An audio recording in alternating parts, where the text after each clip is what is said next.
Bob. Let me know when you want me to do a roll call. I can kind of go down the list for you. Okay, yeah, let's put out and do a roll call, Joe, right now. Okay. You go with the select board members first. Mark Stroud. Here.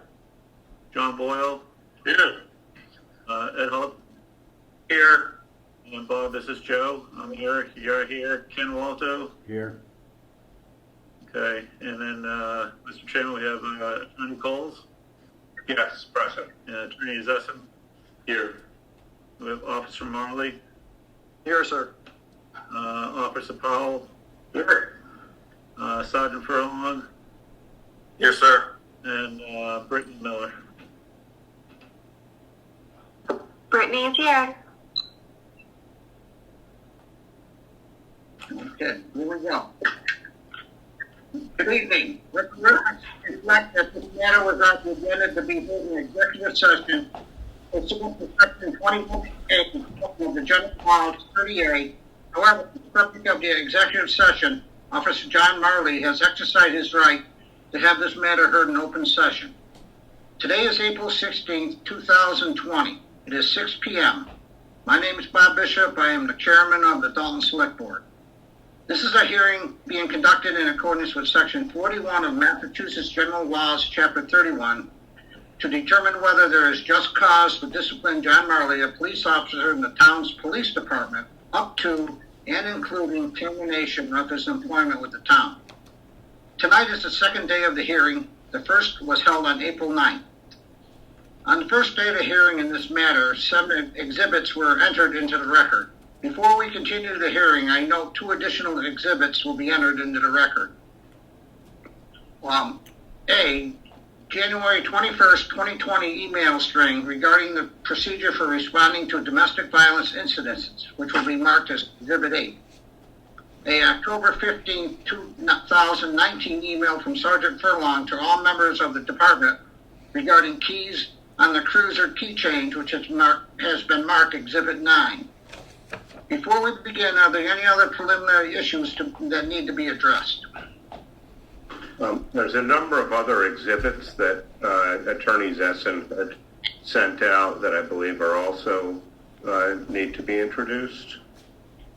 Yeah, that's correct, Mr. Chairman. There's, I think, 13 total. I'll just read them right now. Exhibit number 10 is the Officer Marley's performance evaluations.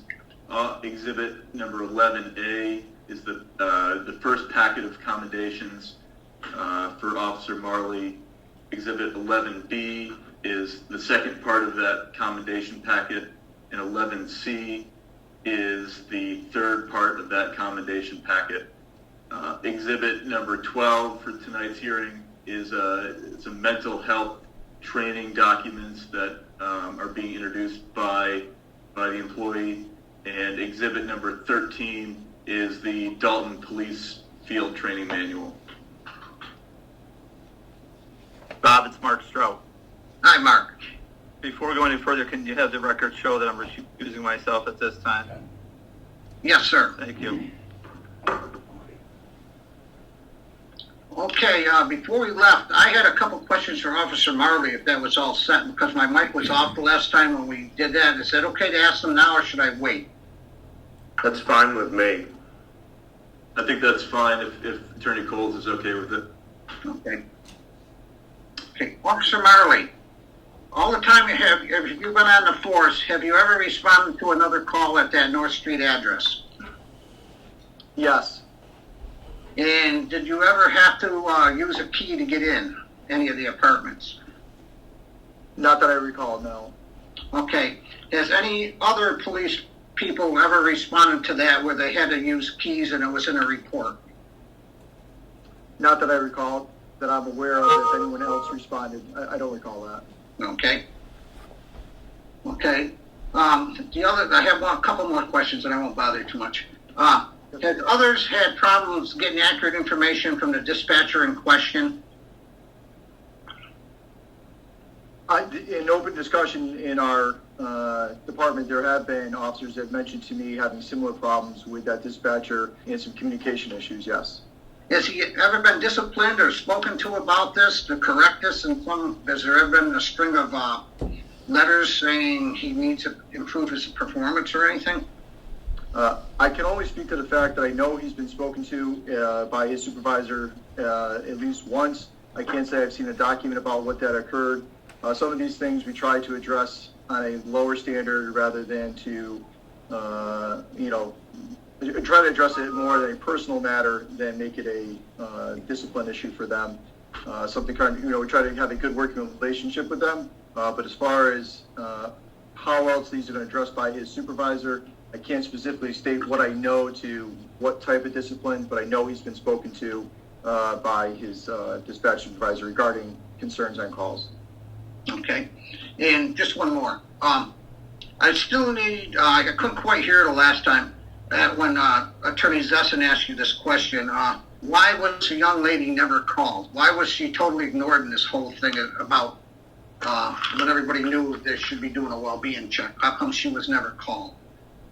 Well, I never established that the well-being check needed to be conducted. That the calling party being a third-party caller and providing the information that he did and speaking to the other gentleman that was directly involved, that there was no information that I felt that was needed that made me reach out to contact her. That they had canceled the call in the end with the two individuals I spoke to, and I didn't feel there was a need to contact her. Okay. Okay, at this point, that's it. At this point, I'll turn this over to Attorney Zessin, and he can take control of the meeting. Yeah, sure. Officer Marley, I just have a few follow-up questions based on what the chairman just asked you. Yes, sir. Did you have any reason to believe that Mr. Hamilton had first-hand knowledge of the events in question? First-hand knowledge. Are you asking me, Mr. Attorney Zessin, are you asking me if I knew he was present while this happened? That's correct. I had no knowledge if he was present, no.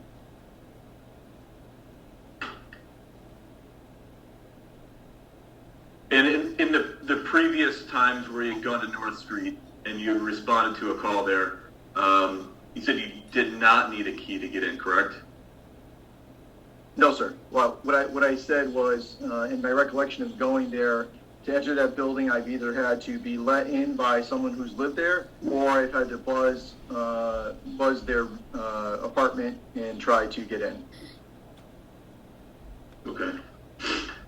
And again, I'm referring to the entryway, and not necessarily directly into their apartment. I'm talking about the entrance to the building. Got it. Officer Marley, if I say the word supra key, S-U-P-R-A, key, do you know what I'm talking about? Okay, yes, sir, can you explain what that is? Super keys are often used to sometimes in businesses and residences to allow police or maintenance or EMS potential access to enter the building. And was there, so each keychain, each police department keychain has a super key, is that fair to say? Our keys that are in our cruisers have a key on them that allows us to access what we call a super box. Okay, and did the building at 60 North Street have a super box? As I testified last week, I'm not aware of it that it had a box. My recollection was that I always needed to either get buzzed in or let in. I do not recall it having a box. And what sort of buildings in town have a super box?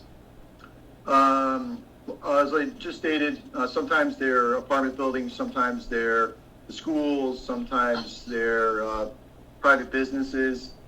That would be three examples I can think of. Okay, and about how many total boxes are in Dalton that you know of? I couldn't tell you how many. I really couldn't give you an accurate guess.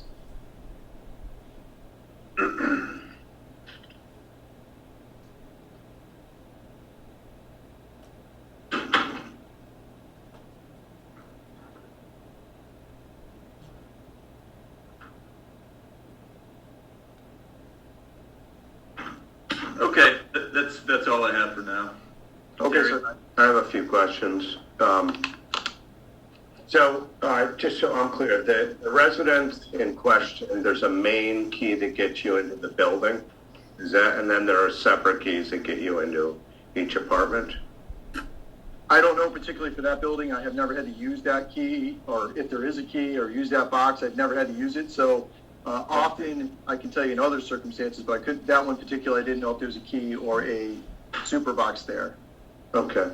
So, as we set forth at the beginning of the hearing, we introduced a number of exhibits that Officer Marley did testify about on the first day of hearing. His performance evaluations, which, as he testified, are satisfactory to exemplary each year. They've been done. The packet of accommodations that were in 3 parts that speak for themselves. I did want to ask you a follow-up question on the Exhibit 12 mental health training documents that you testified about the last time. So just take a look at that. Just 1 second, Terry. Just to get that pulled up, I got to grab it just off to my out of view here. 1 second. Okay. Does everybody else have that document? Yeah.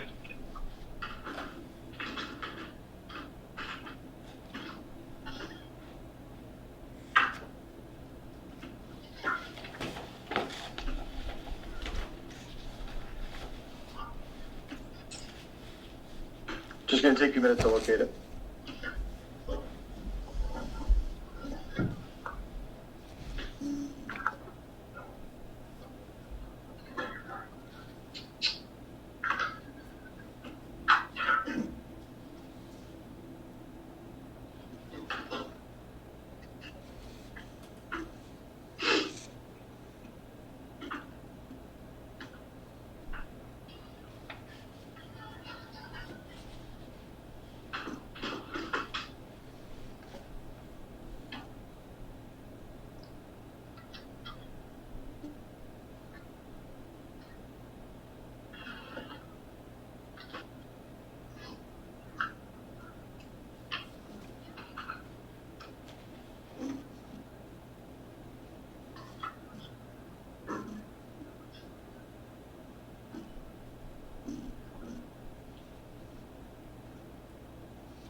Terry, was it in was it in today's or was it in a prior one that you sent? In today's, Okay. it's Exhibit 12. Okay.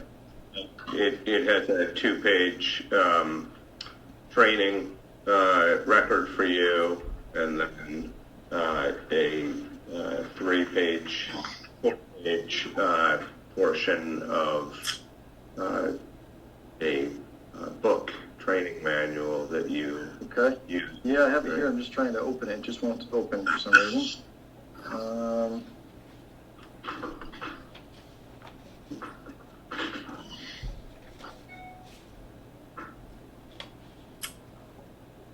Okay, located it. Right. Okay, yep, I have it now. Thank you. Right. So the class that you testified about the last time, you were testifying about getting trained in the difference between signs of depression, statements of depression, statements of suicide. You identify the class that the training that you did in Exhibit 12. Yes. Just make sure I'm having a little glare here.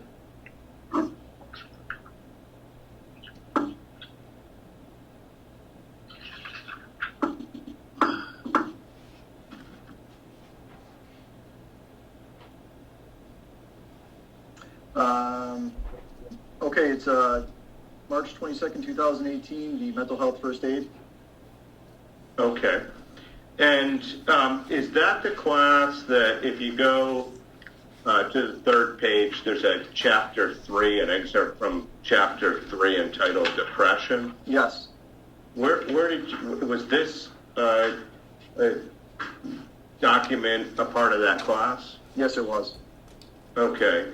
And this is within this document in that class, this is where you were trained in the difference between signs of depression, signs of suicidality? Yes. Okay. All right. I don't have any further questions on the documents that have been introduced or the follow-up by the board? Yeah, Officer Marley, Tim Zessen here, real quickly. Yes, sir. Can you just clarify when you went to this training? Looking at my training, I'm just looking back at the paperwork again, sir. 1 second.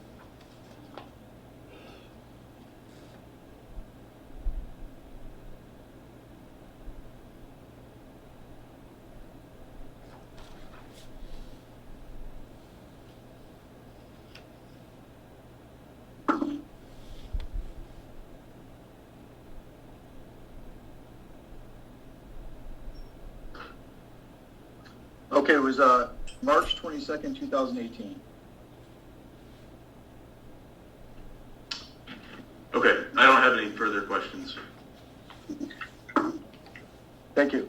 So I was in the middle of examining Sergeant Furlong, I think, when we broke. Do you want me to continue? Yeah, I think so. Do the members of the board have any further questions for Officer Marley before we I continue? just have one quick one, Tim. Officer Marley, how did you know the state of this young lady? How could you make a determination how she was when you didn't even talking to her? The information that was provided me by the caller and Mr. Nutting, their statements that she felt like what they had told me about how she felt, those were pertinent to me about what the type of call this was, and their statements about how she felt is what I was basing my information on. Okay. I have a follow-up to that. So when you say their statements, which statements are you referring to? The statements by Nutting and Hamilton, what statements did they make that you were making your conclusion about depression or suicidality? When they told me that she had made statements about she felt like she wanted to die. Okay. Compared to something that would be more threatening, that would be either someone has a plan in place about how they want to harm themselves, a statement about how they're going to harm themselves, what action they're going to take to put that plan in place. Those type of statements are much more important to someone who's showing signs of suicide. Okay. Thank you. This is Joe Dever. Just want to let Mr. Holub and Mr. Boyle know that they are off mute if they have a question. Okay. And if not, I have one other follow-up question for Officer Marley. It looked like Mr. Boyle was trying to speak. John Boyle? Oh, no, then. Go ahead, John, try it again. At 7:02, when the body was discovered by evidently a Mr. Deshaun Scales, how did he access the apartment, condo? And two, who is Mr. Deshaun Scales? Neighbor, friend?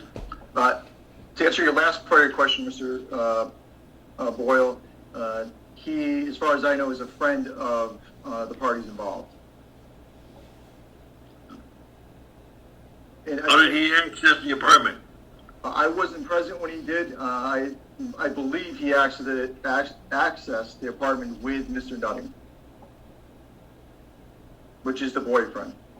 Yep. Okay, thank you. Yeah, And Mr. Nutty had a key, obviously.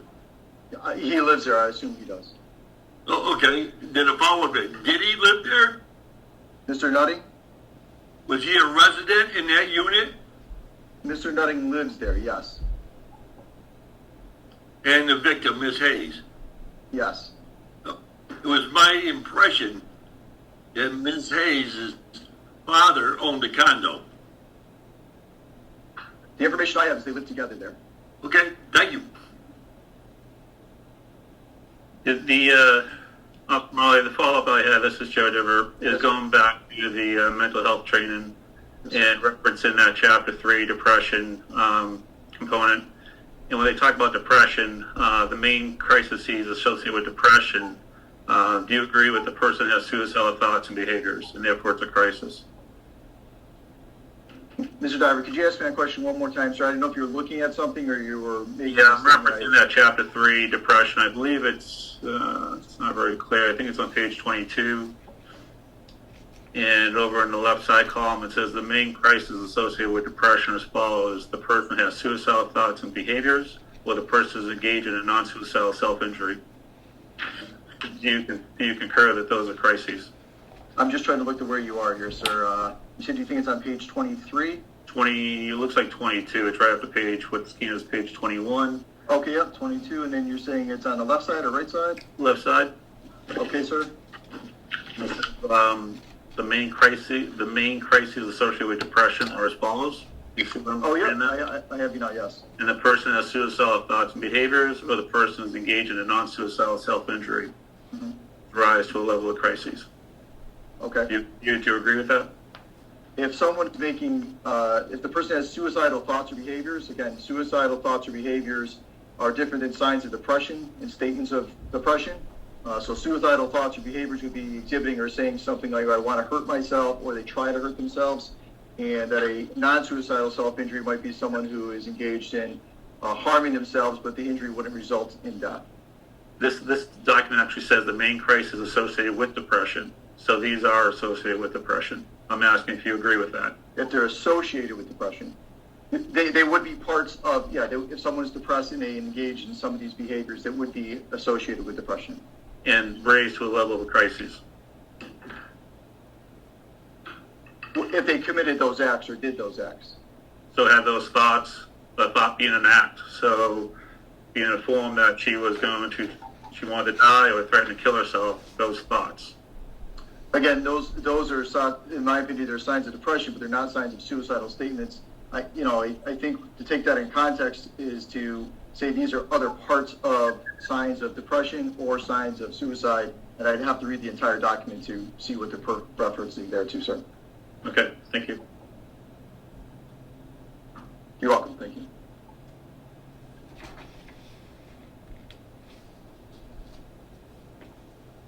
All right, Mr. Chairman, do you mind if we proceed with Sergeant Furlong? Absolutely. All right.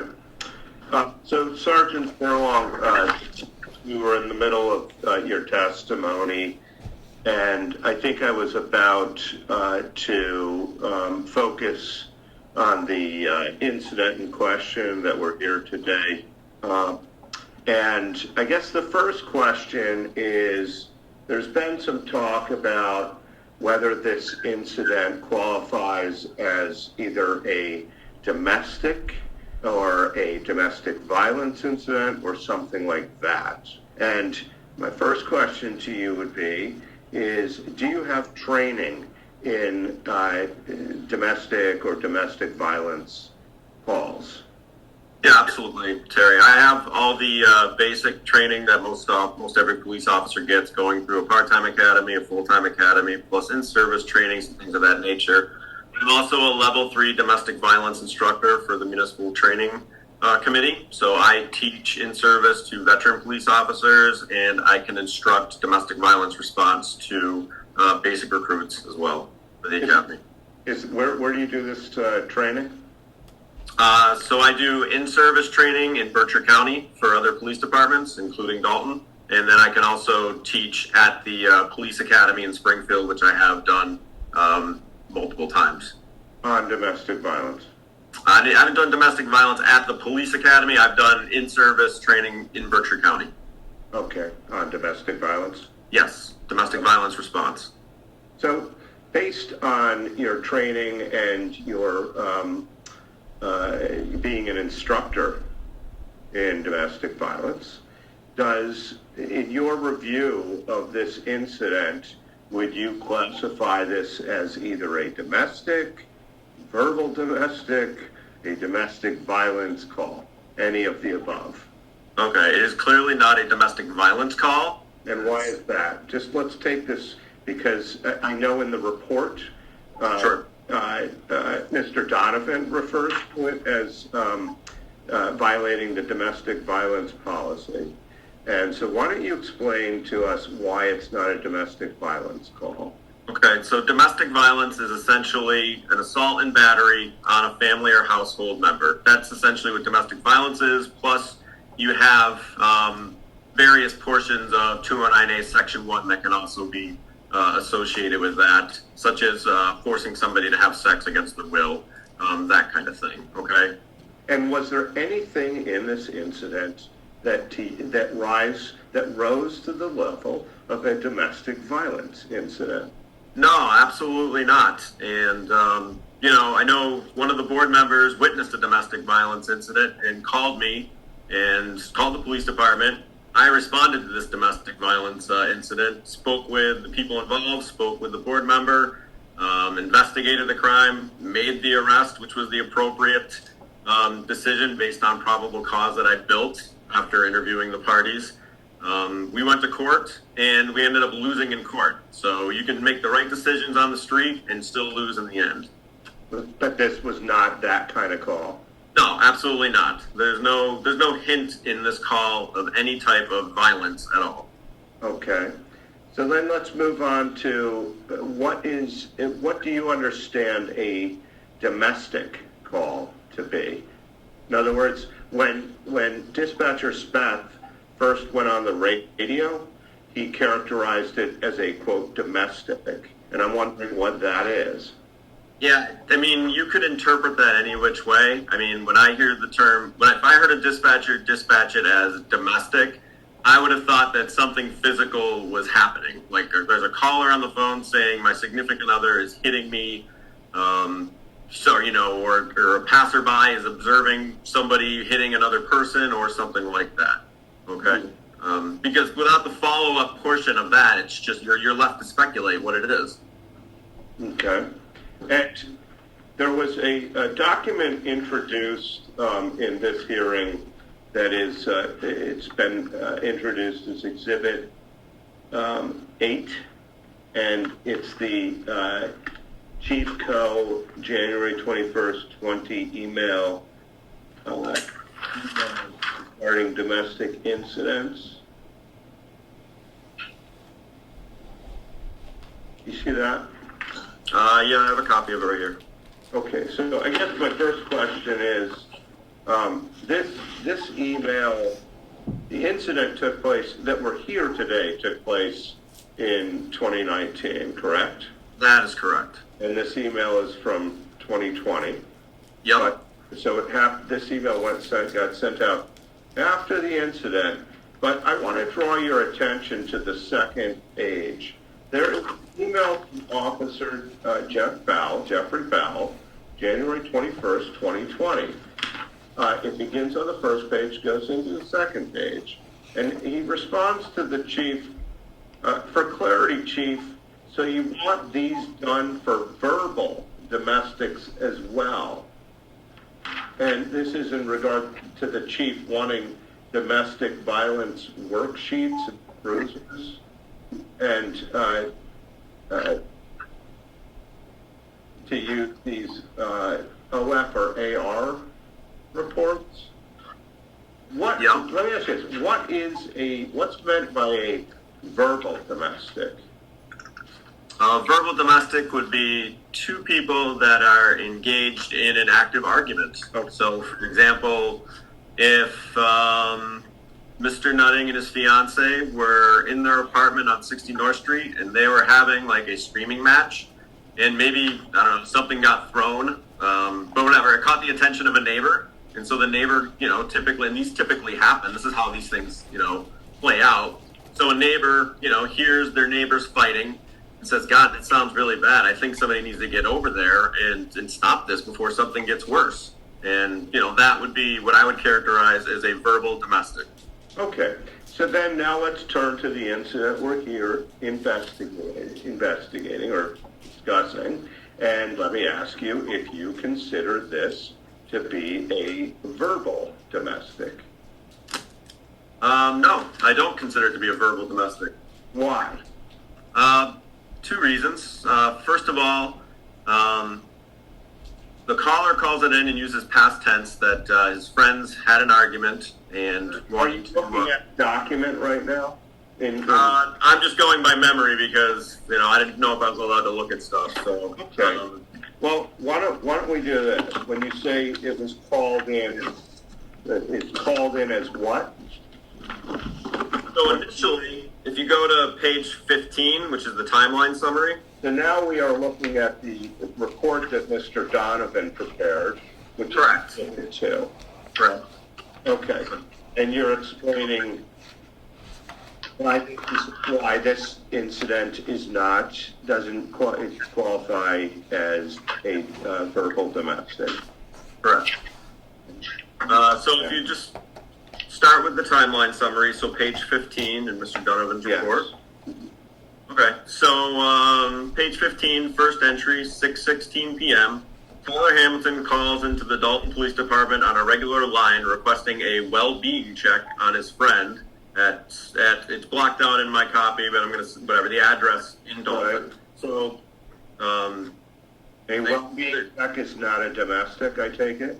what's that? A well-being check is not a domestic check? No, Mr. Donovan apparently doesn't think it's a well-being check, and it's not. Domestic is not a well-being check. Okay. He writes it right there at the beginning. Okay. And then, but dispatcher Speth, when he called to Officer Benzavenga and Officer Marley, he refers to it as a domestic. He does. He focuses in on the wrong portion of the information that Mr. Hamilton is trying to tell him. So he incorrectly dispatches this to Officer Marley and Officer Benzavenga as a domestic. Now, Officer Marley being... Why is that wrong? Because Tyler Hamilton is trying to explain to him that the reason he's calling, he's using the fact that the two people had an argument, which every couple has arguments, let's just be honest, okay? Every couple has arguments from time to time, that his buddy and his girlfriend had gotten into an argument, and he wanted to call in a well-being check on his buddy's girlfriend. And is the past had? So if there is an argument that has happened but is no longer happening, would that be considered a verbal domestic? It's really not necessarily, no. It all kind of depends on what the certain people have arguments. They're not domestic arguments. If two neighbors get into an argument and walk away from each other, that's not a domestic argument. Okay.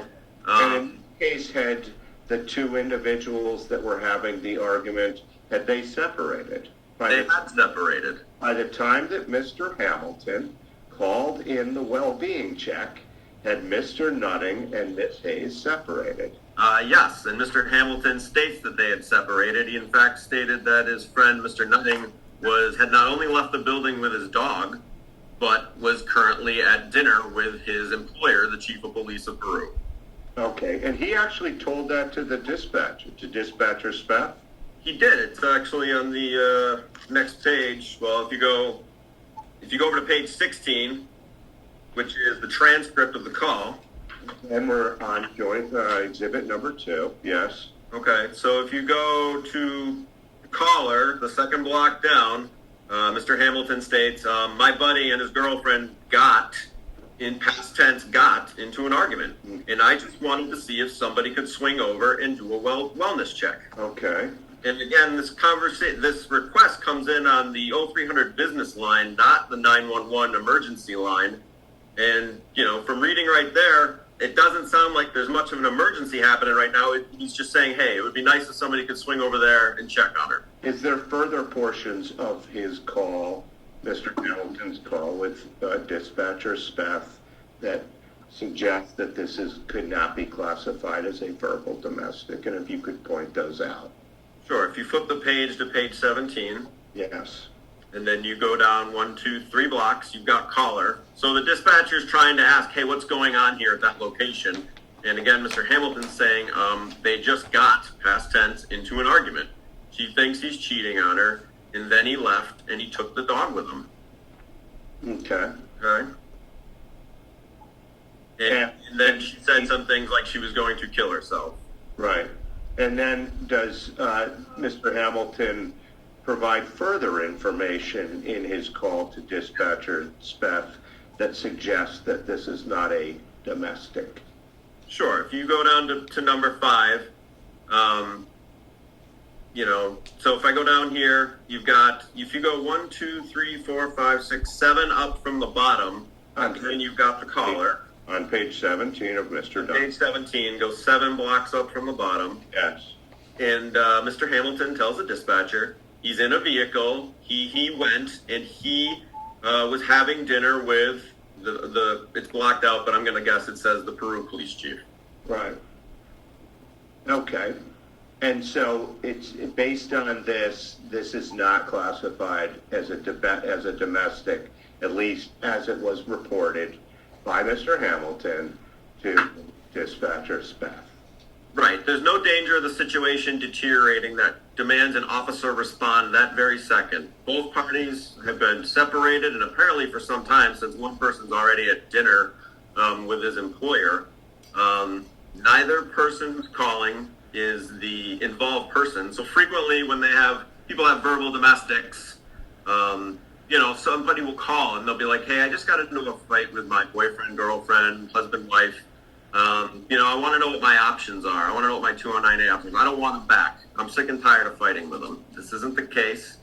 The caller wasn't a neighbor who, again, was reporting, oh my God, they're fighting like crazy. I hear dishes being broken. There's a woman crying, anything like that.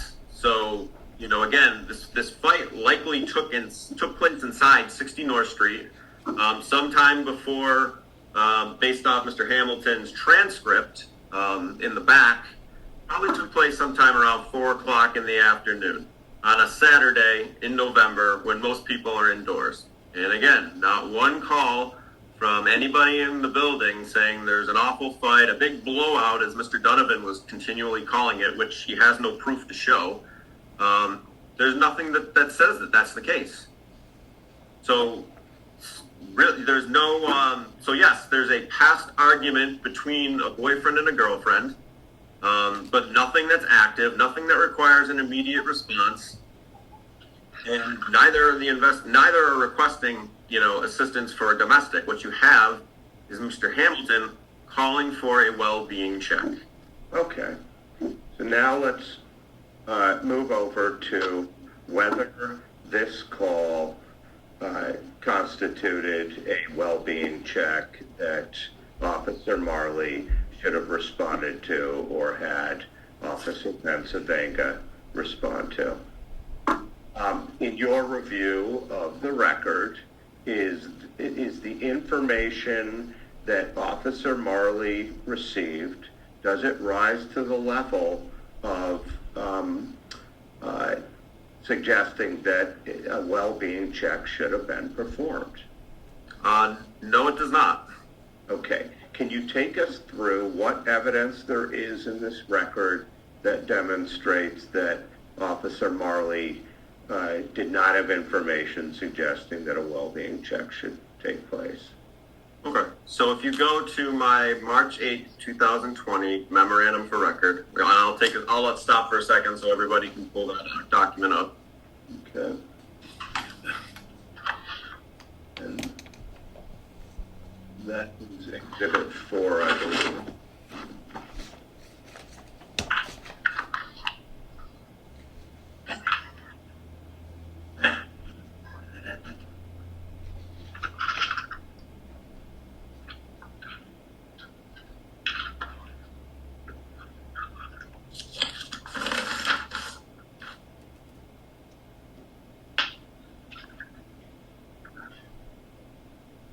I think most people are probably getting there.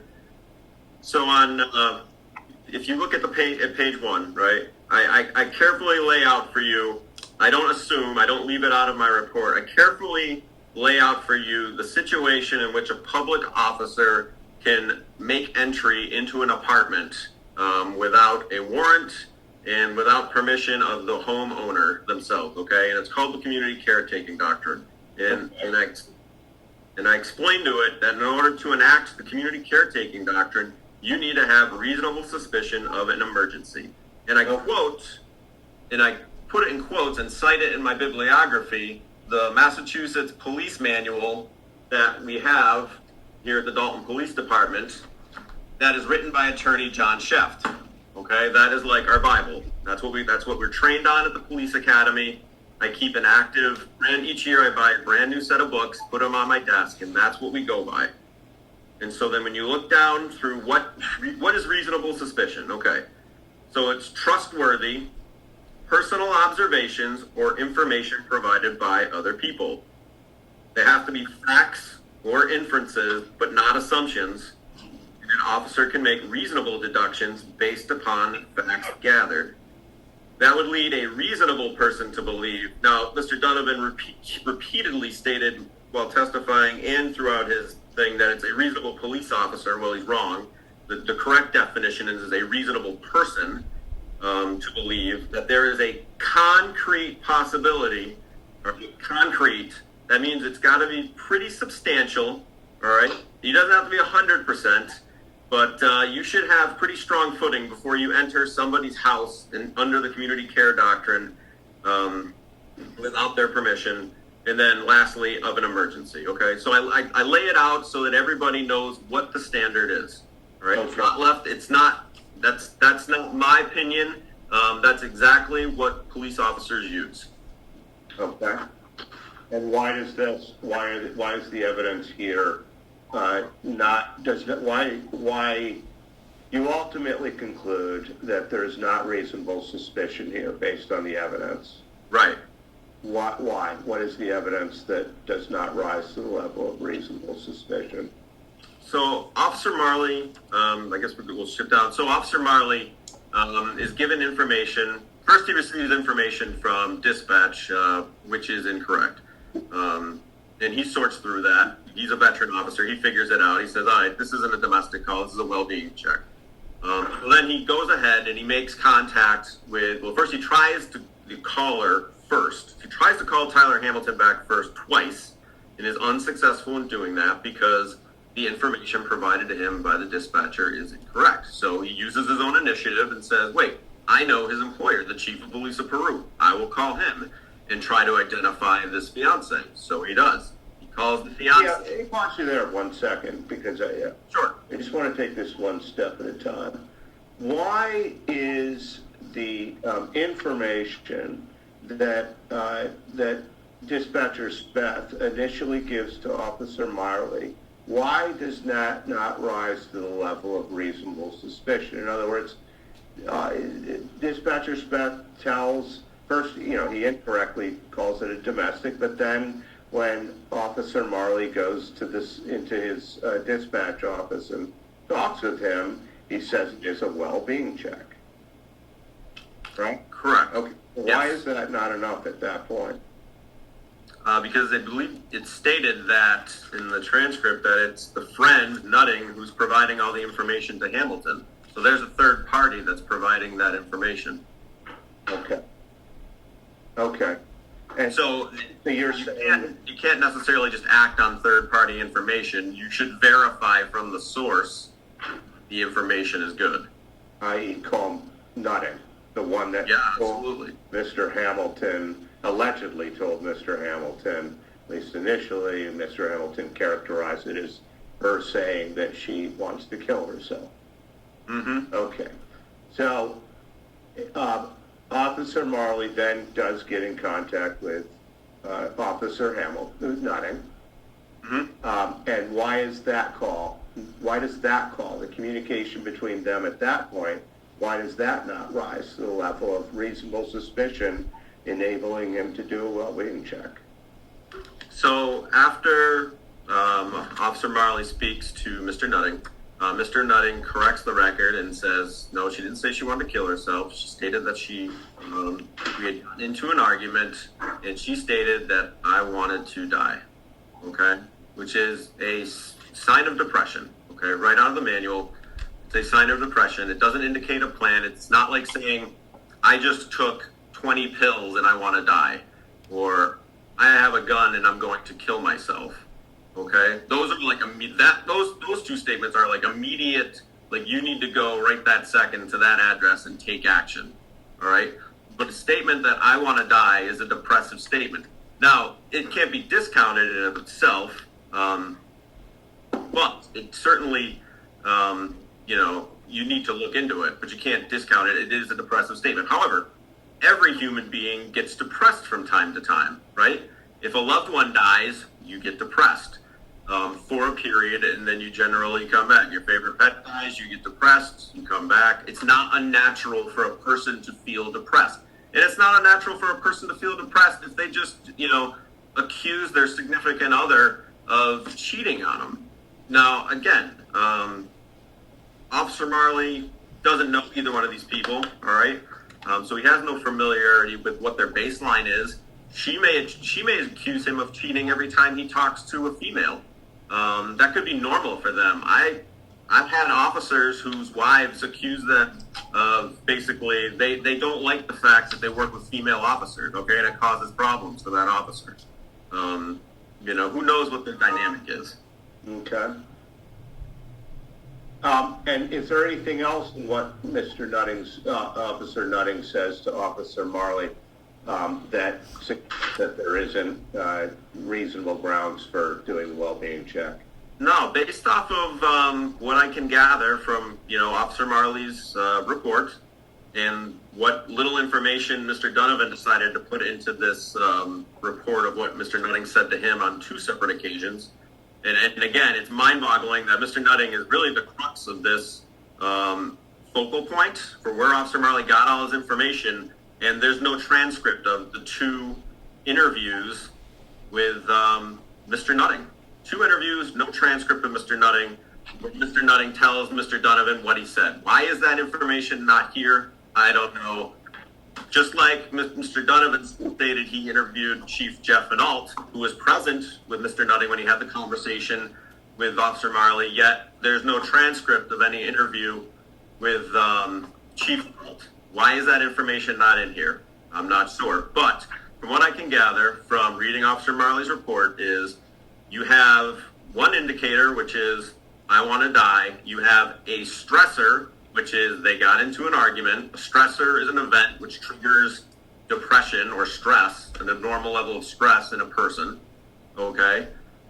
And then you've got essentially two comments where they're not sure that she's at the apartment and she's not answering her cell phone. So people can't get in touch with her. But again, it's only been 2 hours, I think, at most at that point. And again, we deal with calls that people haven't heard from their significant others, loved ones for, half a day, days, 2 days, things of that nature. So you put that all together, and that's not enough reasonable suspicion to enter somebody's apartment. Not to mention the fact that Mr. Nutting said, Officer Marley, I don't want you to go to my apartment. Most likely not because something awful happened there. He's trying to hide anything. Probably because he's a 26-year-old male, and after you get into a fight with your girlfriend or your fiance and you go blow off some steam, you generally want to go home and make up. And nothing is going to interfere with that more than having John Marley and Dylan Benzavenga come knock on your door and conduct a well-being check on behalf of your fiance. But Mr. Nutting says, I don't think you need to go. So at that point, Mr. Marley then calls Mr. Hamilton. Yes.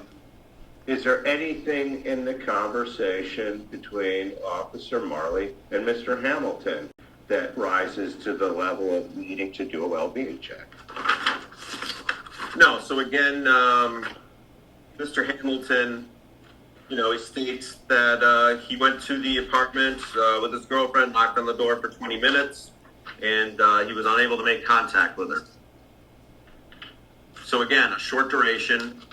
And then Mr. Hamilton himself, again, tells Officer Marley, you don't need to go do a well-being check.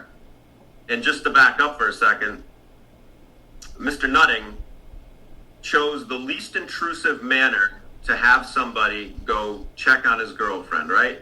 So he basically says, called up his buddy and says, hey, I'm a little worried about my girlfriend. You want to go check on her for me?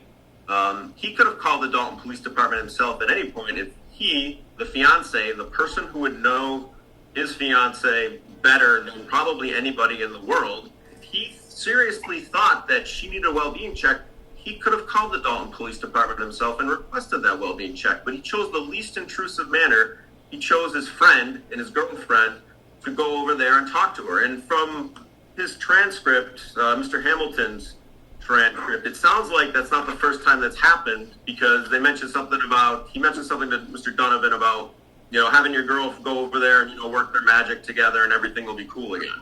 So it sounds like this is a pattern with them that's going on in the past. Okay.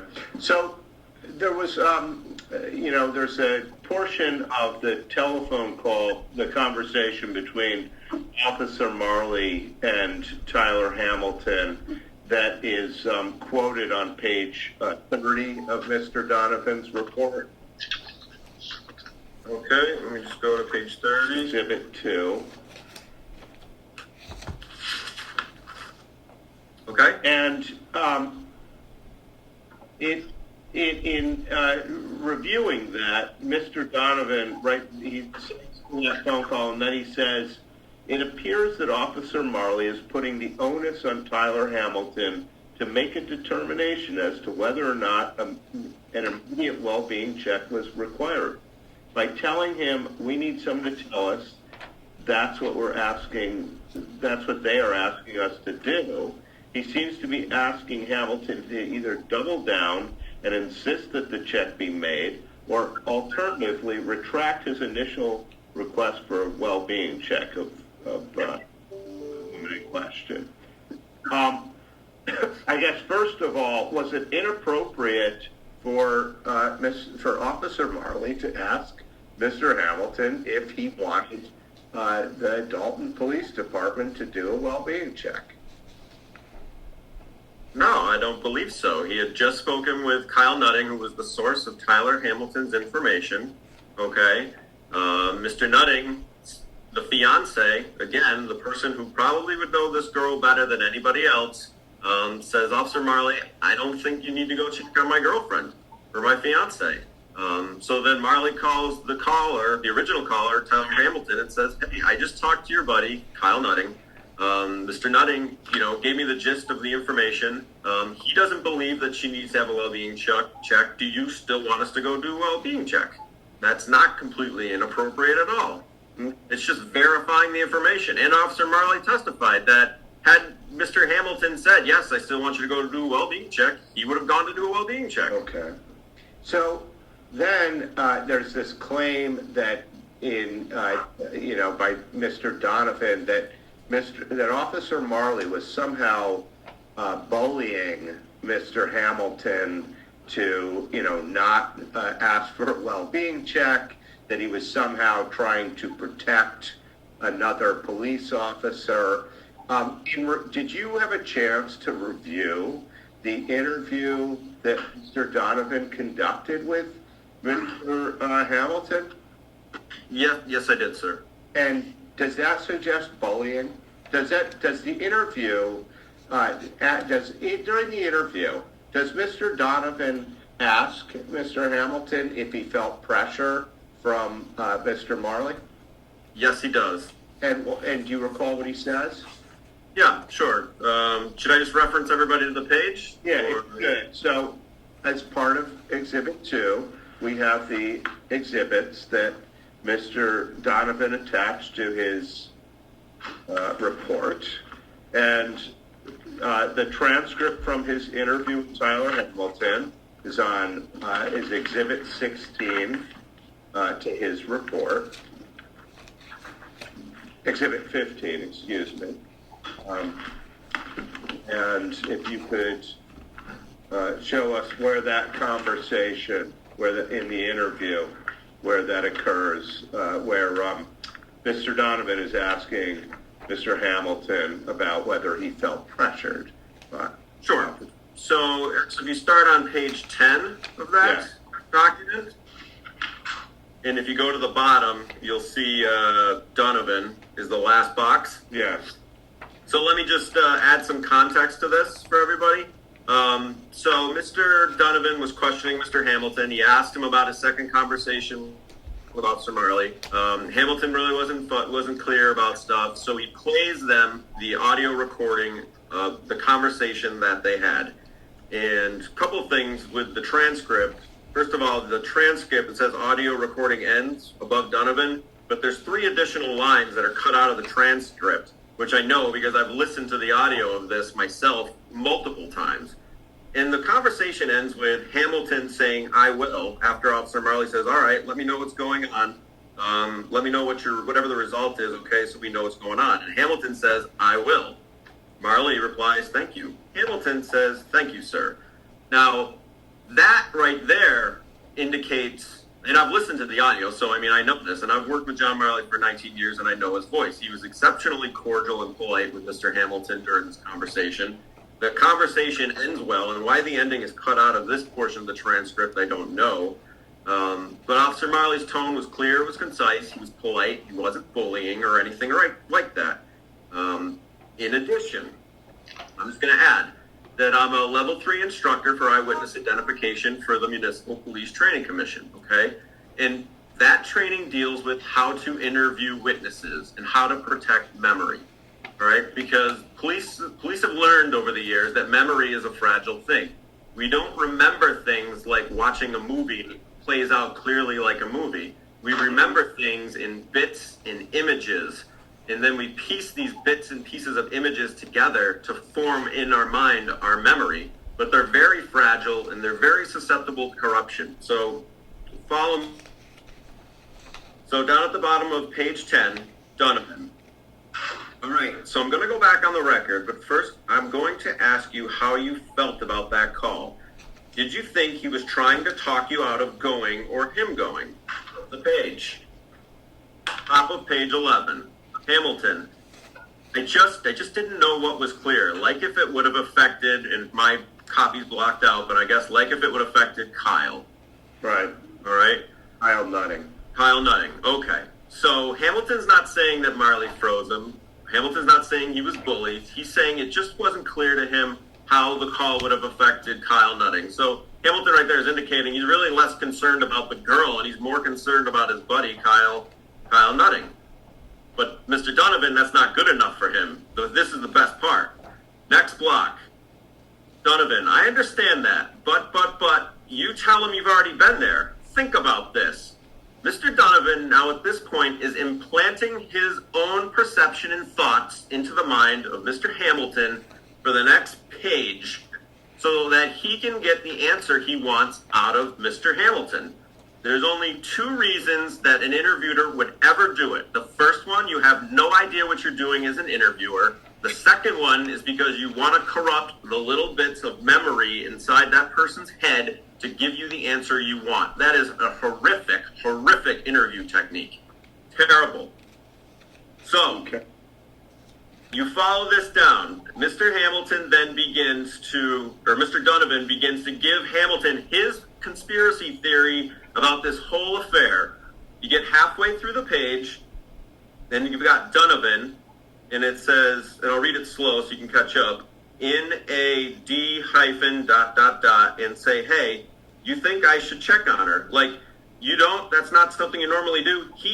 And I think he was trying to take care of the police officer also. So he's trying to implant the idea into Tyler Hamilton's mind that John Marley was trying to take care of Kyle Nutting because he's a police officer. And that's bull. Ridiculous. All right, follow the rest of the conversation down, and you get to the top of the next page, page 12, and you've got second block, Donovan. Okay, so this is after he's finished with his implanting mission. Okay, so now I'm going to go back on the record. I'm not trying to, it's okay, back on the record. You had a chance to listen to the call, correct? Hamilton, yes. So now you go back down about... Mr. Chairman, I lost track of the question that was asked. Whether in the interview between Mr. Donovan and Mr. Hamilton, whether Mr. Hamilton suggested in any way that he was bullied.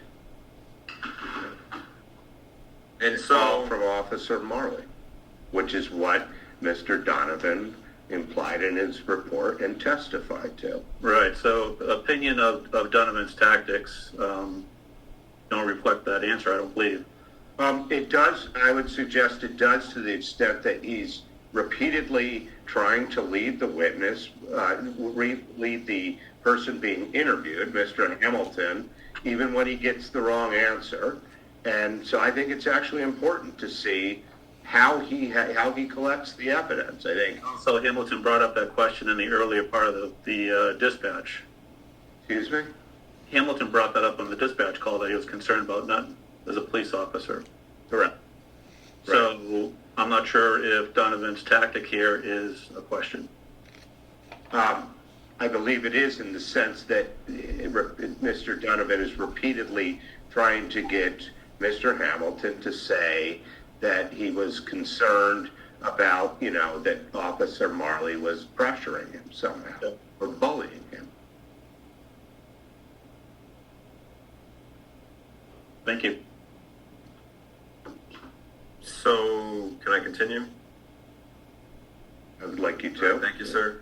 So halfway through page 12, you have a block. Donovan says, okay, and so why do you tell him that you're not going back? And Hamilton says, again, because I wasn't sure if it was going to interfere with Kyle Nutting, okay? And then Hamilton says, and if that would affect probably him getting a job as a police officer or something, because again, it's blocked out on my... It affect him being a police officer. Okay, yeah. So Hamilton doesn't state anywhere in here that Officer Marley chilled him.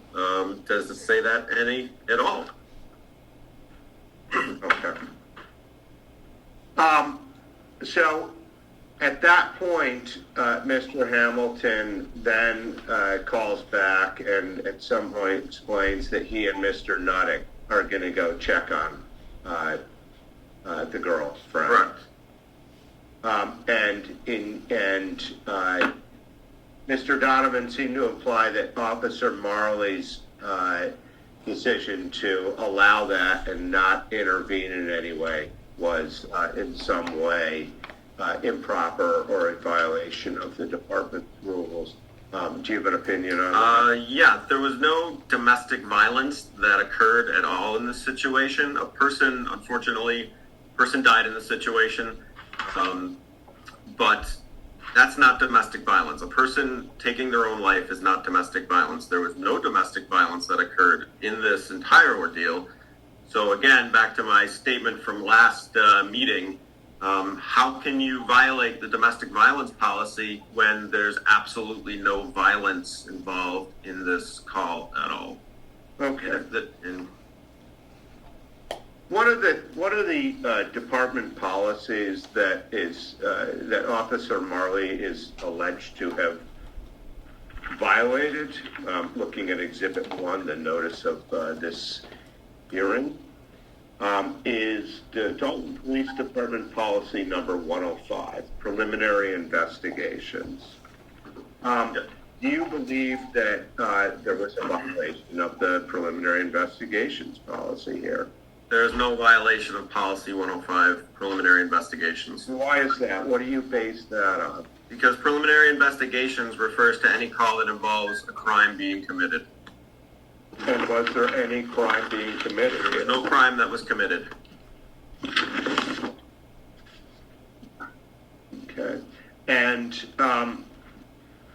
you yourself, you had contact with the state police, and now I'm going to refer you to what's been introduced as Exhibit 6. This is an email that you sent to Mr. Rizzo. Yes, it is. And in it, you say in point number 2, he responded to, it's blocked out, the night of the incident. Officers have reviewed the report and his own detective's report, and it's concluded there's nothing improper done by the police department. Who are you referring to there? That's Detective Lieutenant Ed Culver, who's the head of the Berkshire County Detective Unit. Okay. Now, does the Berkshire County Detective Unit have any responsibility for ensuring that a local police department's actions are either appropriate, reasonable, or something else?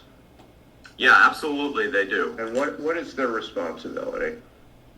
Okay, so essentially, every municipality in the state of Massachusetts, with the exception of Boston, Worcester, and Springfield, when they have a death that occurs in their jurisdiction, it falls under the jurisdiction of the district attorney. So the investigative arm of the district attorney is the state police detective unit that falls under that district attorney. Now, Mr. Donovan, as a former chief of police, must realize that the state police show up and they investigate the death. They investigate the cause of the death. They investigate the circumstances that lead up to the death. They investigate the actions the police officers took responding to the death, how they conducted, what actions they took on scene, if they interviewed people, if they contained the crime scene, any tampering that could have been done. They investigate the entire thing, front to back, nuts and bolts. Now, in the course of doing their investigation, well, let me back up 1 second. So, every department, almost every department, has sets of policies, procedures, and guidelines, and they're mostly all based on accreditation standards. So everybody's are basically the same with maybe 1 or 2 exceptions. So if something doesn't look right to an officer, it's going to be inherently, because it's based off their policies and violations, it's going to be the same for them. So the state troopers, they're going to look at, again, the totality of the circumstances, the police officer's response, and they're going to look to see if there's something that's not right. And if they see something that's not right, they're going to do one of 2 things. Depending on the severity of it, they're either going to refer it back to their agency, back to the local agency to say, hey, we noticed this, you have a problem, you probably should conduct an internal affairs investigation on your own for a policies and procedures violation. Or if they detect something that's, more serious, what they're going to do is they're going to investigate that officer for committing a crime, and they're going to charge that officer with a crime. I mean, we've had Dalton police officers charged with crimes, and I've testified against that officer in court. So if Officer Marley had, say, falsified his report, he would be charged with falsifying a police report. If they felt Officer Marley failed to respond incorrectly, and failed to meet his obligations under the color of law, they could charge him with a civil rights violation for doing that. Okay. And what about, so I guess just to sort of hone in on this, if the the Berkshire County Detectives Unit investigating this on behalf of the DA's office, are they reviewing whether the Dalton police appropriately responded to the call? Yeah, absolutely. They're going to look at what Officer Marley had for information. They're going to see that he spoke with the fiance, and again, they're going to conduct their own interviews, and they're going to talk to people. So they're going to see that Officer Marley talked with the fiance, Officer Marley talked with the caller, Officer Marley, made the decision that he didn't have enough reasonable suspicion to go ahead and respond to this call, and they're going to evaluate that.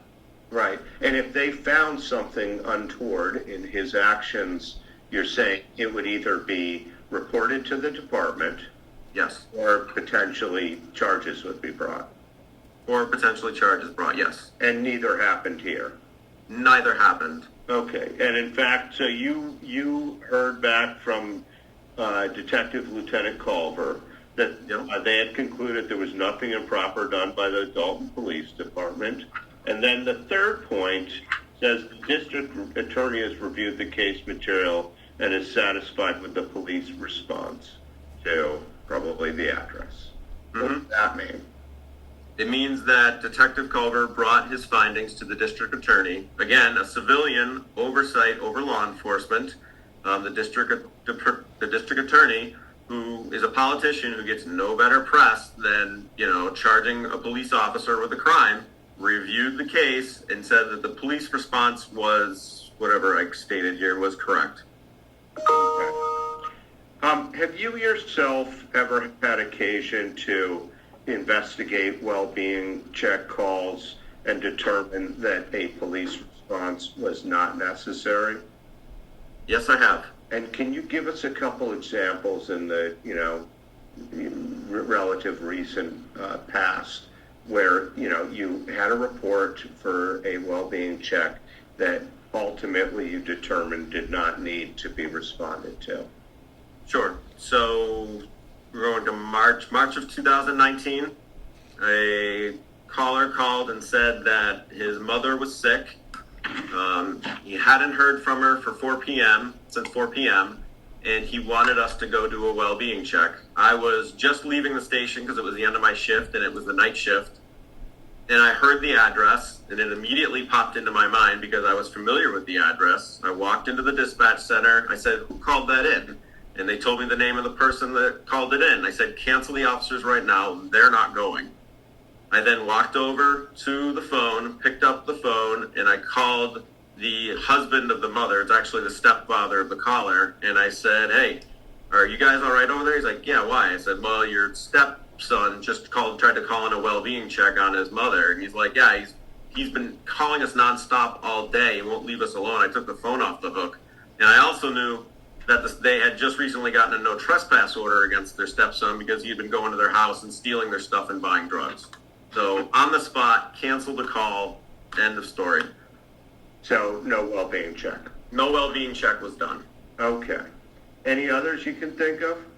I've got one where caller called, stated their friend, he served with their friend in the military. He was making depressive statements, and he was really concerned, and he hadn't heard from him in a couple days. I said, okay. So I called the caller back. I got the information. I listened to what he had to say. I said, all right, give me 1 second. Can I just you there 1 second? When you said making depressive statements, what kind of statements? He's just making depressive statements like, "I'm sorry I let my unit down. I could have done better than that." Things of that nature. Along the lines of depressive statements, but almost like goodbye type depressive statements. Okay. So I tried to call the person who was making the statements. Got a voicemail. I left a voicemail. I took a drive by where the person lived, and their car wasn't there. And I knew that they lived with their parents, and I didn't want to wake their parents up late at night and start scaring the heck out of them for statements that were made, 3 days prior. So I called the caller back, and I said, "Hey, listen, I drove by the parents' house. Their car's not there. I don't want to wake up their parents. They're elderly. And I don't want to scare them all night if we can't find this guy." And these statements were made a couple days ago. Yeah, they're kind of severe statements, but we can't find the guy. And so I said, "How about this? If he doesn't call you back by the morning time, let us know, and I'll send an officer over to knock on the family's house, and we'll try to see if we can locate this guy at a more reasonable time so that I'm not waking up this person's parents in the middle of the night." And he agreed to that. And so then later that night, sure enough, the gentleman called his buddy, and everything was fine. There was no issues. Okay. Any others that come to mind at this point? Or? I could go forever. Do we want more? No, that's okay. Okay. Question. Well, Yes, sir. Second Furlong, have you ever not answered a call where somebody was either threatening to hurt themselves or threatening to kill themselves? The two examples you gave me, you're comparing apples to oranges. So you're asking if I'd ever not responded to a call where a person has threatened to kill themselves? Or hurt themselves. Okay, so a person threatening to hurt themselves, or threatening to kill themselves, no, that's the kind of call that you go absolutely right away. Okay? Responding to a call where a person is threatened to harm themselves. So a third example of a call like that was a woman called, said her boyfriend is texting her because they had gotten into a breakup type fight, was texting her saying that he was going to harm himself. So an officer responded to the house to speak with the woman to kind of get the basic information to conduct a preliminary investigation, more or less. While he was there, the person called her on her cell phone. She put it on speakerphone. She says, "I'm here with the police, and he starts berating her and says, "Why would you call the police? I wasn't really going to harm myself. I just wanted to get a reaction out of you. I can't believe you called the police on me. Now I know it's through. We're done. I've had enough." And he hangs up the phone. So then the officer looked at the woman and said, and I was present there at this point for that because I was at a call on the other side of town. So by the time I got back, I kind of missed the beginning of this. But the officer looked at the woman and said, "Okay, do you want us to do a well-being check?" And the woman said no. And we didn't do a well-being check.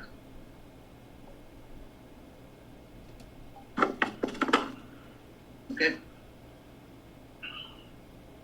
I don't have any further questions. Thank you.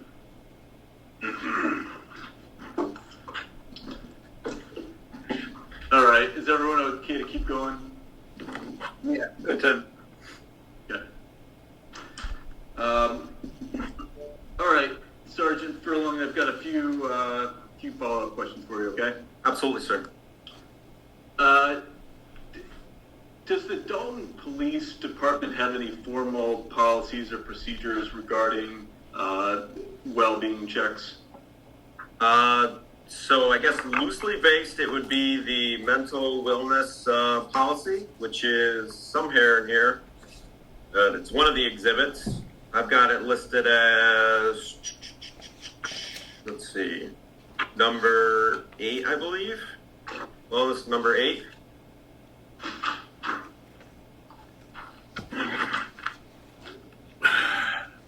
That's the number 8 to the list of exhibits on Mr. Donovan's report. Is that the number you're referring to? Yes, I'm sorry. It would be policy 116, which is responding to persons affected by mental illness or in crisis, which is exhibit number 8. And so when you decide whether a response is necessary or in the alternative, whether you should make some further phone calls or do a further investigation, this is the policy you're looking to? Yes. Is there any other policy or rule or procedure that you are guided by when making that call? Just your experience. So obviously the more experienced you are, I think I stated in our last hearing that we averaged 12 to 13 well-being checks a month. So obviously the longer you've been on the job, the more well-being checks you've been on, the more experience you have conducting well-being checks. So you would rely on your experience, and then you would rely on your training. The training that you've gotten either through the part-time academy, in case of our part-time officers, our full-time officers go through a full-time academy, and then any in-service training you've had or additional training that's brought in, like the mental health training Officer Marley was talking about.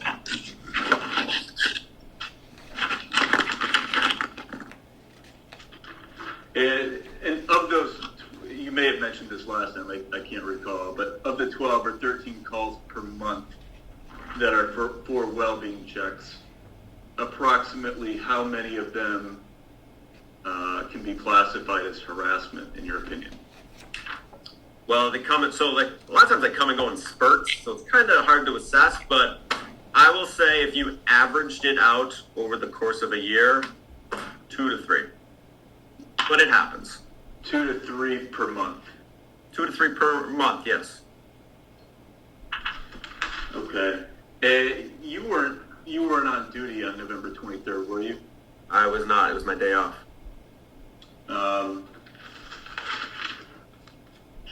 Did you have an opportunity to review this incident after it happened? Yeah, I was it's right in my memorandum that I wrote. That I came to work the next day. I read the dispatch log. I saw that there was an initial call. I saw that there was a gap in time into an initial response for a domestic. I became concerned. I walked into the dispatch center. I had the dispatcher pull the audio recordings and the radio communication recordings, burn them to a disk. And then when Officer Marley showed up for his shift, I told him that he needed to immediately go down and do his report. He hadn't done a report yet, had he? He hadn't done a report yet, no. Which is that's not unnormal. It's not unusual given that he was there at the crime scene until late at night. The court, it's not a court case, so court's not going the next day. So it's not unusual that he wouldn't do his report. at the end of his shift. He would do it when he came in at the beginning of his next shift. And did you tell me what further actions you took after finding out about the call and that there was a gap and telling Marley to do the incident report? So once I received all the radio communications, phone calls and stuff on a disc, I sat here and I listened to all the phone calls. So I listened to the phone calls because I was concerned. So I listened to the phone calls several times before I even had Officer Marley's report in hand. Okay, and did you draw any conclusions based on your review of the recordings and Officer Marley's incident report? Well, I mean, I had Tyler Hamilton saying that he didn't want him to do a well-being check. That was in there, but I couldn't really draw a conclusion overall because I didn't have any of the information. I only had the phone calls. Did you draft a formal report based on your review of the incident? No, I did not do a formal report. I don't do formal reports for any kind of incident. I basically, when I get the case folder, I go through the case folder. I look at all the documentation. Everything looks good. If I see something that is glaring to me, I ask the officer about it, and I ask them to address it in a follow-up narrative to the report. So in this case, I believe I had noticed Officer Marley didn't put in the fact that Mr. Hamilton called back and said he was going to go check on her because it wasn't in the initial report. So I had him add a supplemental narrative, which should be in there, that says that. And I felt that was important because it's not like John Marley just totally forgot about that whole situation, was like, okay, on to the next thing. He was tracking it and wanted feedback as far as what was going on. But fair to say you reviewed everything, and after you had completed your review, you said, it looks like Officer Marley acted appropriately here. Yes, and I penned that in a March 8th supervisory review and sent it to the select board. And that was, 4 months after the incident happened? Yes. How come you didn't write something in November, closer to the incident? Because I've never, in the time that I've been the sergeant, drafted anything like that for any call or case. It's just the case file is the case file. In this case, obviously there's an internal investigation. At that point, I had asked for I had sent emails to the town manager requesting several attempts to talk to the select board to explain my opinion of that. I got crickets every time. So I said, you know what, and Mr. Donovan hadn't called me, which just blew my mind that Mr. Donovan hadn't called the first line supervisor who pulled the recordings, reviewed the case first, had John Marley make an additional narrative to the call. It blew my mind that he didn't even come question me or talk to me. So I said, you know what, I'm going to draft this and send it up to the select board. So at least they have this to look at, because it appeared to me that I was going to be boxed out of this. Did you have any firsthand knowledge of the incident? I did not. I did not have any firsthand knowledge. You did not? I did not. Easy enough. Is it possible that's why Donovan didn't interview you? I would think he would be at least interested in why I had Officer Marley make a supplemental narrative and why I felt that he had made the correct decision.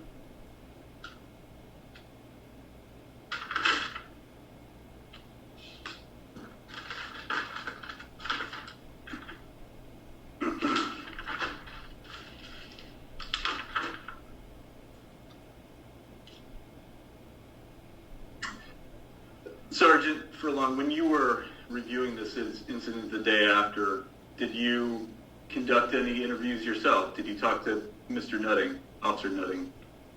No, I did not. And how come you did not do that? Well, because again, I had Officer John Marley, who responded to the incident, write a report and submit his report, which was then turned around and submitted to the State Police Detective Unit, who again QCs our work. QCs your work, quality controls your work? Sure. Okay. Did the state police have access to the Dalton policies and procedures?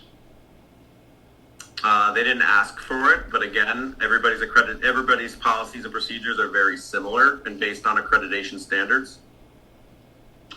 Do you have anything in writing from the state police that they, I guess, cleared or found that Officer Marley acted appropriately here? No, I do not. And then in my email, I stated that the case wouldn't be released for another 2 weeks. And it hasn't. But I had also been regularly updating the town manager anytime that some information came from either the state police or the mother of the woman who passed away. She contacted us. I let Ken Walton know about all of those things. Has the state police released anything since you sent this email? Not that I'm aware of.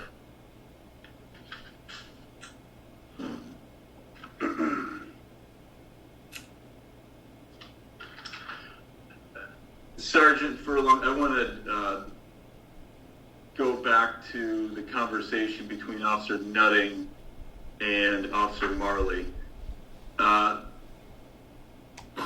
Is it possible, based on your review of the evidence here, that Officer Nutting didn't want a well-being check conducted because he didn't want evidence that the police had reported to his house? I can't tell you why Kyle Nutting didn't call the police. I mean, that's for him to say. My guess would be that Al Donovan asked him those questions like he asked Tyler Hamilton those questions, yet that transcript's not available. I'm not worried about Mr. Donovan here. I'm worried about what your thoughts are here, Sergeant Furlong. And is it possible that Kyle Nutting, when he was speaking with Officer Marley, and he ultimately said that you don't need to go, she's not going to hurt herself, that part of the reason he told that to Officer Marley was because he didn't want the police reporting to his house? That's possible. Did you take that into consideration when you were deciding whether Officer Marley acted appropriately here? I would take more into consideration that it's his fiance that he's talking about, and he loves her, and he probably would do anything to protect his fiance like most fiancés would. Do you know if Officer Nutting had any expertise or training in mental health assessments? Well, if he's a part-time officer, he's had training through the part-time academy, at least some training through the part-time academy for conducting mental health checks, mental health assessments on people. Do you think he was qualified to make that assessment, that whether she was going to actually kill herself or not? Again, it's his fiance. He would know her better than anybody else. John Marley doesn't know her. John Marley doesn't know what her baseline is. He knows nothing about her. Kyle Nutting should know almost everything about her, and he's had some training in it. So honestly, I would think Kyle Nutting might be the better person to recommend to Officer Marley what's the trouble with his fiance. Again, we aren't mental health evaluators. We make assessments based off indicators. There was one indicator in this case. What was the one indicator? The statement that she wanted to die, the depressive statement. And if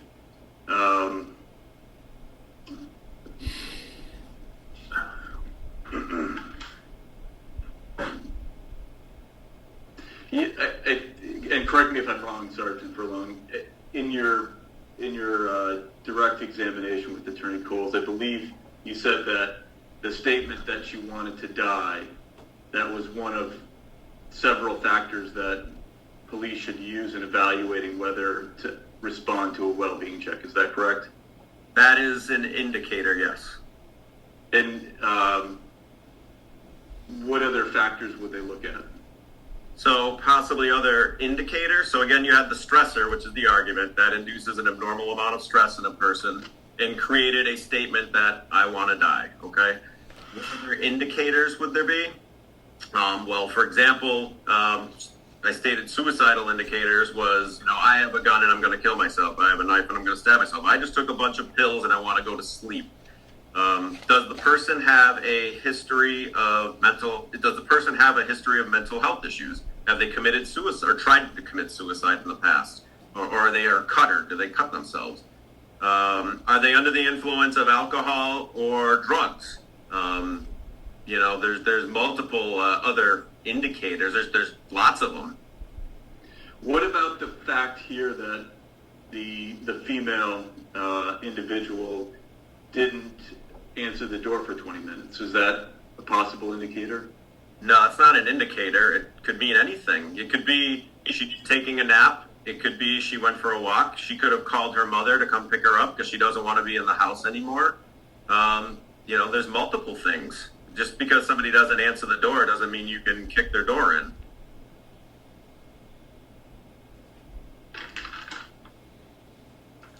Sergeant, you're familiar with the super key, correct? Yeah. In fact, here's one right here on my cruiser keychain. Okay. And what does the super key unlock? The super key, well, Officer Marley explained it pretty well, but again, the super key opens up a set boxes which are around our town at various locations, and inside those boxes are usually like a master key type thing so that you can get access to the building without causing great amounts of damage. Is there a set box at the North Street location? There is a set box at the North Street location. I haven't used it in a long time, but it's there. And where is it? I think it's in the lobby. Usually they're in the lobby. So I'm going to guess again. I've never had to use it, but I think it's in the lobby. So if you don't know, you don't know. What is inside the set box? It's a master key. Well, it depends on what the facility is. It can be one key. It can be two keys. It can be a scan card to scan your way into a facility. But generally, it's a method of gaining access to the building. And how did you know there was a set box at 60 North? Honestly, I had an officer go check to make sure there was one there, and he verified for me that yep, there's one there. Okay. Did Officer Marley, when he was deciding whether to go or how to respond that night on November 23rd, did he inquire to anybody whether there was a set box at 60 North? I don't know. I'm not sure. Well, in your review of the record, did you find any evidence that he had asked about it? No, I didn't see anything in his report or anything that indicated anything about the box.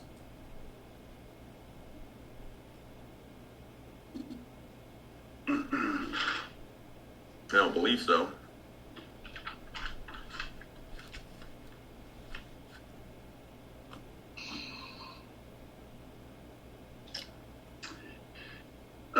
Sergeant, I don't have a transcript in front of me, but I want to go back to something you said in response to one of Attorney Coles' question, and it has to do with the second phone call between Marley and Hamilton. And I believe, if I recall correctly, your testimony was that during that second phone call, that if Hamilton had simply told him, meaning Marley, to go do a well-being check, Marley should have gone. Is that a correct? Yeah, if Hamilton had said to Officer Marley, "Hey, listen, I'm still not comfortable. I want you to go do a well-being check," Officer Marley would have at least been able to go down and knock on the door. He wouldn't have been able to gain entry, but he could have knocked on the door. Based on Hamilton's request alone, in your opinion? Yeah, well, I mean, if Hamilton's going to request, anyways, despite the fact his buddy doesn't want to, hey, I want you to go down and knock on the door. You know what? Marley said, okay, I'll go down and knock on the door. That's fine. At least now you've got a verification that somebody has requested that. And again, Officer Marley wouldn't have been able to open the door on his own, get a key, walk in, or anything like that. He didn't have enough reasonable suspicion, but he could have gone and knocked on the door had Mr. Hamilton requested that. Even though Hamilton didn't have any first-hand knowledge? I mean, it's a judgment call, right? It's a judgment call. So my judgment of that situation, now 4 months later or whatever, if Hamilton said, hey, you know what, I want you to go do a well-being check anyways, I'm concerned about her, this doesn't seem right to me, I would go knock on the door. I personally would go knock on the door. The caller just has to be insistent. Not insistent, but, you know, say, hey, yes, go knock on the, yes, I would like you to do the well-being check. And absent anything like a harassment thing or anything like that, I mean, you would go do a well-being check. You go knock on the door. Even without a statement about wanting to die. Well, there was a statement of depression, okay? So if Hamilton, with a statement of depression, you know, stated, yeah, I would still like you to go do a well-being check. Okay, well, I will go and knock on the door for you and do a well-being check. You know, that's like neighbors who call and complain because their neighbor's music is too loud, and they don't just walk over themselves and knock on the door and ask them to turn the music down. They send the police. Okay, so I will go knock on their door and, you know, ask them to turn the music down. Sergeant, in your review of the file here, was there any evidence that Mr. Hamilton was trying to harass anybody by requesting the well-being check? No, I don't believe Hamilton was trying to harass anybody. It's pretty clear he wasn't. At any But point, you don't know that until you talk to him. but it's fair to say that that Marley made contact with Hamilton around 6:25 or so, correct? Sure. And based on your understanding of what was said during that phone call, did Marley had any reason to believe that it was being done for harassment? No, at that point, after he had talked to Nutting and after he had talked, you know, his conversation through with Mr. Hamilton, no, I would probably assume that he didn't think it was harassment.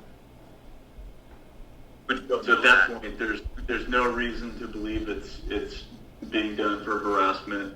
Why not go at that point? because Kyle Nutting said, I don't want you to go to my apartment, Officer Marley, and check on my fiance. And Mr. Hamilton said, Officer Marley, I don't think it's necessary anymore. Actually, he says, not really. I think that's what he said, was, not really. And then tells Officer Marley he'll go back and check himself.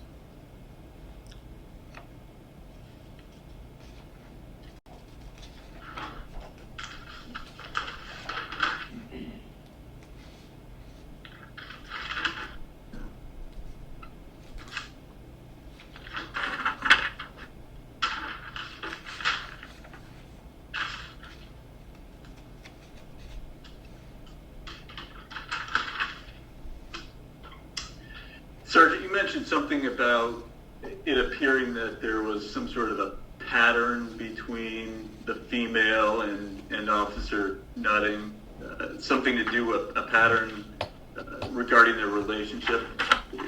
Yeah, Can you that's just in the clarify? transcript of Tyler Hamilton. It suggests that. I'd have to search through this thing to look for it. I don't have it, but I remember reading That's fine. it. Just tell me what you meant by it. Simple. It sounded like in the past that Mr. Nutting and his girlfriend, fiance, had gotten into an argument, and that in the past, if Mr. Hamilton went over with his girlfriend, wife, fiance, whatever, and talked with her, I think they use the statement, they do their magic, and everything works itself out, and everything would be cool, could be good, something like that. In any of those prior instances where they had fought, had the female threatened to kill her, threatened to harm herself, or make any suicidal statements? We have no police record of any call to the address, at all. We've never even issued either one of them a speeding ticket.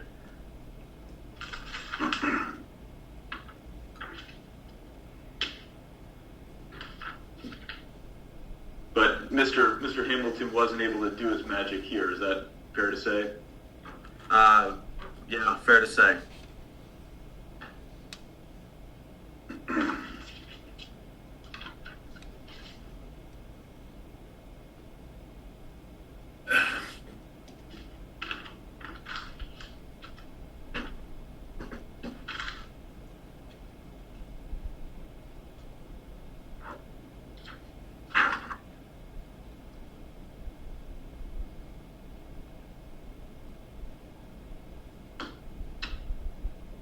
Sergeant Furlong. I don't have any further questions. Thank you. Thank you, sir. I have a couple for Sergeant Furlong. Yes, sir. Was this Nutting's cell phone records ever checked to see if he called back to the girl after the breakup? His cell phone records were not pulled by us. That would be secondary, and that would be done by the state police. We wouldn't pull her cell records. The state police would absolutely pull her cell records because they would be doing that to try to determine time of death. And when the cell phone went inactive would be a big portion of that. Okay. I want to make this clear for the record. Do you have any issue with the way Officer Marley handled the call? I sent you a memorandum saying I do not, and signed it. And I got one more thing. There was an officer almost there. And what standard is needed under the Community Care Act, taking doctrine, is needed to knock on the door for a well-being check, or just call the female? So we usually work with partners. All right, a well-being check is a two-person call because when you're dealing with human beings, they're volatile. And mental health, you don't know what can happen. So Chief Coe, and when he was a patrol officer and went to do a well-being check, got there before his partner, knocked on the front door, and nearly got stabbed by a woman who answered the front door with a knife in her hand. So I've walked in through a door. I've gone to a well-being check. I walked through the door and literally had a knife hit the wall behind me and literally almost like a cartoon stick straight into the wall by my head because as soon as I walked through the door, a woman threw a knife at me. So a well-being check is a two-person call. We work in teams when we can. Obviously, there's times where we can't because we're split up. But, Officer Marley took 12, I think by the timeline, took 12 total minutes to make the phone calls to try to gather the basic information about, who's talked to this girl, what's going on with this girl, does she have any of these past issues? Is there any other indicators, any of that stuff? He took 12 minutes to do that and had Officer Benzavenga stand by during that time. And that's overcoming several dispatch errors. Now, think about this. The average response call to an active shooter where somebody's walking around with a gun shooting people is 6 to 10 minutes. So if it's 6 to 10 minutes for an active shooter response, Officer Marley utilizing 12 minutes because he had to overcome dispatch errors to gain valuable information so that when you respond to do your well-being check, you're not flat-footed. You already know what the person's issue is. You may have, you may know their parents died. You may know they've been drinking. You may know they are violent towards police officers where you didn't know that before. 12 minutes to gather that kind of information, invaluable. Time well spent. But no phone call. Why no phone call to the lady? So again, Kyle Nutting, the fiance, the person who would know her best, said, Officer Marley, my fiance is fine. I have no reason to believe that he would be doing that for nefarious reasons, that he's trying to cover up or hide anything. Again, Officer Marley, my fiance is fine. I don't believe the police need to go there. Tyler Hamilton, the caller, stated, Officer Marley, I don't believe the police need to go there. So Officer Marley, didn't go based off the information he had. And the caller gets a choice. The caller gets a choice. The boyfriend was the other domestic argument. So when there's an argument, you should check on both sides of the coin. All they did is focus on the man's side and not the ladies. Every time that I personally get into a fight with my wife, Chief Coe, because he's my senior officer, should respond to my house and question myself and my wife because we got into an argument. If you thought you said you were going to hurt yourself, yes. Mr. Chairman, I would like to ask Sergeant Furlong to just check the tone of those responses in this hearing, please. I'm going to speak for the record. I'm going to object. I think his tone is perfectly appropriate. Okay. Okay, no further questions. Anyone else? Yeah, Mr. Chairman, I have one question. Go ahead, John. Okay, just a general information question. It may not be available. At what time of the day, on November 23rd, did the initial argument take place to set off this whole saga? So there's no, Mr. Boyle, there's nothing that states an exact time. I drew a time of around 4 o'clock based off of Mr. Donovan's interview with Tyler Hamilton, where he states essentially it was around 4:30 that his buddy was telling him, hey, do you mind stopping over and just checking on my fiance? So I used a half an hour to backtrack. I said that's probably reasonable time for him to have left the building, gone to dinner, and then be texting his friend. So I said 4 o'clock. That's my estimation. There's nothing official that I know of. So if it was at 4 o'clock p.m. on the 23rd of November, and I'm just looking at my timeline, 6:18, almost 2.5 hours later, Mr. Hamilton makes his call to the police department. That's correct. Thank you. This is Joe. I have a couple of questions, Mr. Chairman.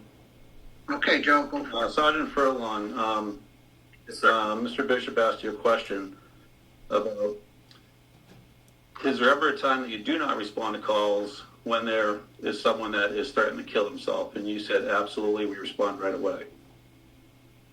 So with the evidence of the call from Mr. Hamilton, original was a well-being check, but then with the continued conversation with dispatcher Beth, he said, I'm concerned that she's going to kill herself, or at least that's what the message was to the dispatch. So if you are saying they would absolutely respond right away, why did we not respond at that moment in time? Because it was third-party information.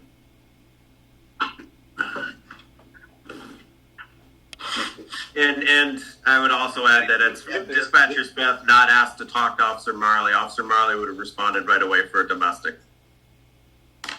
Okay. Next question I have is that on the report, you did the QC, right, on the report? I looked through it, yeah, and then wrote a memorandum. All right, two questions. One is, why is Mr. Hamilton not listed as a witness? And two, I'd have to, why is his comment about his concern about her threatening to kill herself not listed on the report? I'd have to find the report. Hold on Maybe one an second. exhibit 2. Exhibit 2, sure. Just give me 1 second, sir.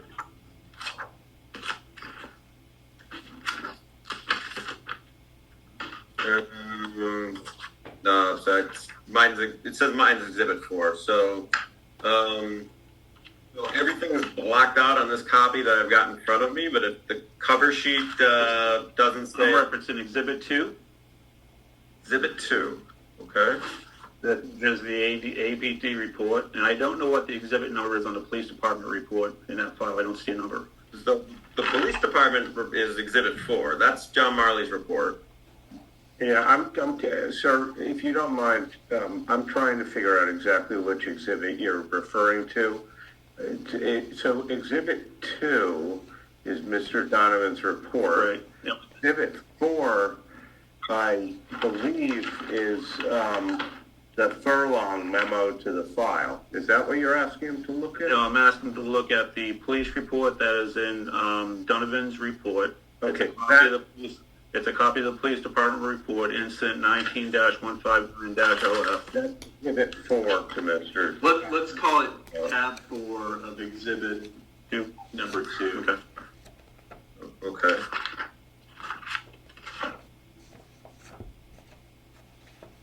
All right, so again, everything's blocked out on this, so I'm not sure.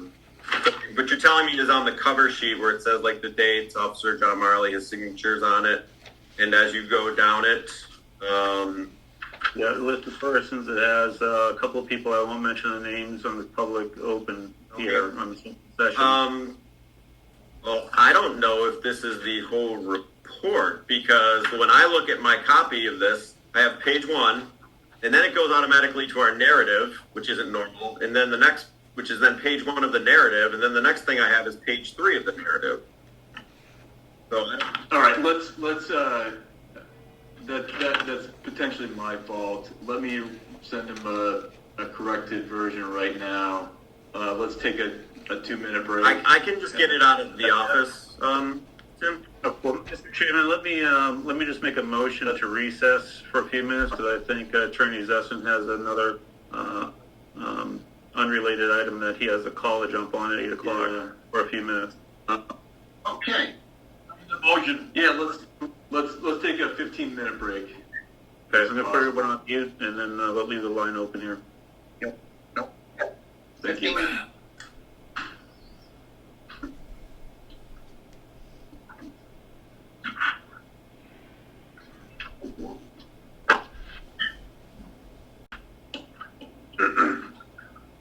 I'm all set, Jeff.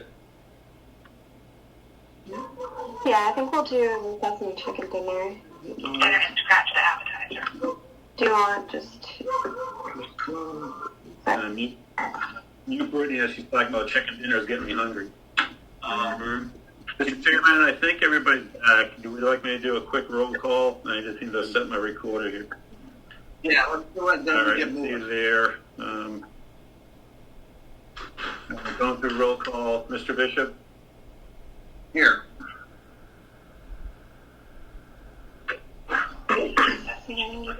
My other question for that dinner is that... Sergeant Furlong? Here, sir. Here. Mr. Boyle? Here, sir. Present. Marley? Mr. I'm here, Walter? sir. I see him there. Mr. Yeah. Attorney Coles and Attorney Air. Great. Here. And thank you, Attorney Zesson, for sending out that exhibit. So I'm now referencing that exhibit 4. Yeah. And I think I was leaving off with Sergeant Furlong. Yes, sir. All right, so I think we're all looking at the same document now. So my question was, just take a quick look at this. Still looking at the same. So the first question was, why was Mr. Hamilton not listed as a witness? Okay, so I'll answer the first part first. I'm getting a lot of interference. I don't know if it's mics. Yeah, hold on for a second. Some people on mute here. Sorry about that. Hold on.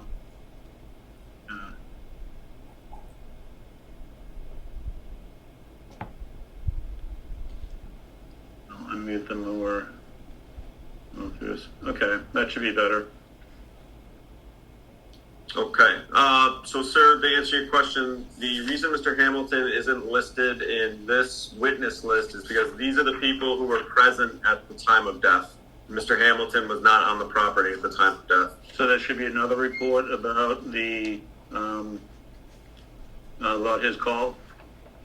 So his call is logged in the dispatch log prior, Mr. Hamilton's. Okay. And let me see. So I don't know if it's a attachment or anything, but there's a dispatch call, a log entry that dispatcher Speth made with the first call that lists Tyler Hamilton as the caller that has a brief narrative to it.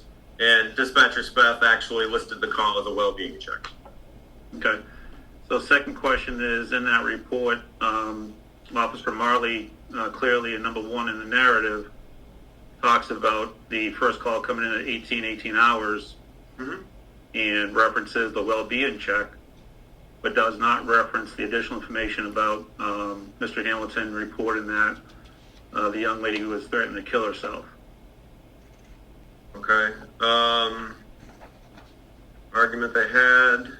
Well, that would be listed on the dispatch log, but I don't, again, I mean, my thing's full of chalk block level things, so if you're saying that's correct, then I'm not disagreeing with you.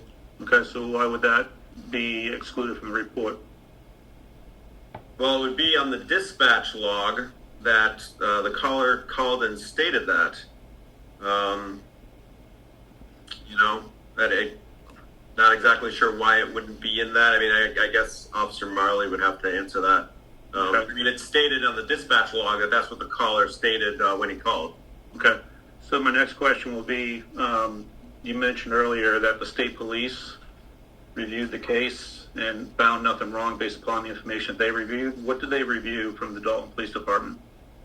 They got all our dispatch logs. they got our entire case folder, which is everything Mr. Donovan got. So they got all the audio recordings, they got the dispatch logs, they got the report, they spoke with the officers at the scene, everything. If we can get a copy of the dispatch log as an exhibit to consider. Let me just get unmute you. Sorry, Tim, hold on for 1 second. Go ahead. Yeah, we can, I don't know who would have that. Sergeant, I don't know that I have it. I can scan it and send it to the town manager, immediately. I can do it right now if you want to give me a minute.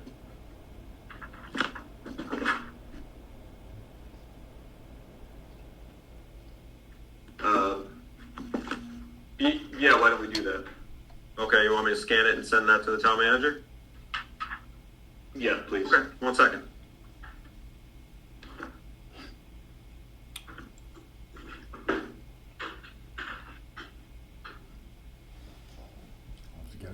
And shall I send that to the members of the board? The scan? I must be-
Okay, Attorney's essence should be on its way. Okay. Did you send it to Ken? Okay, yeah, great. All right, I'm going to send it to everybody else.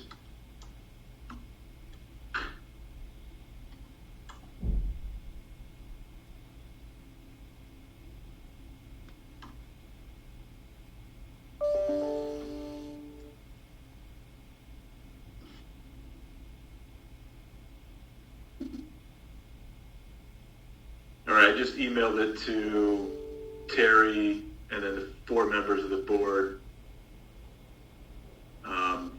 Hopefully you get it soon.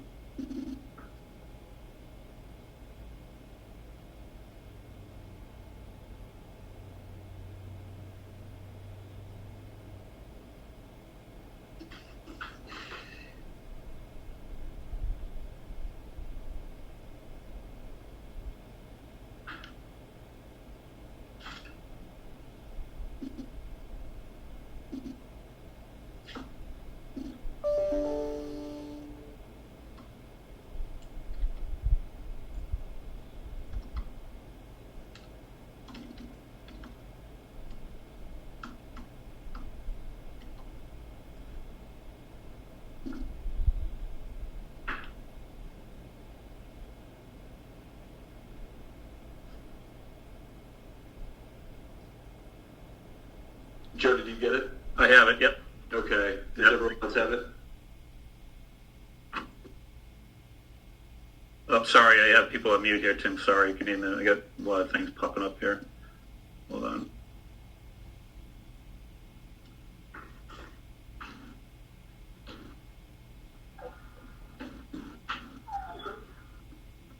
Mr. Bishop, did you receive that from, I got page 1.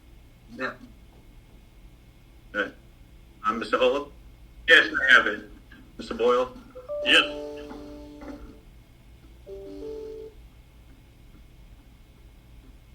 I'll pull that up and take a quick look at it.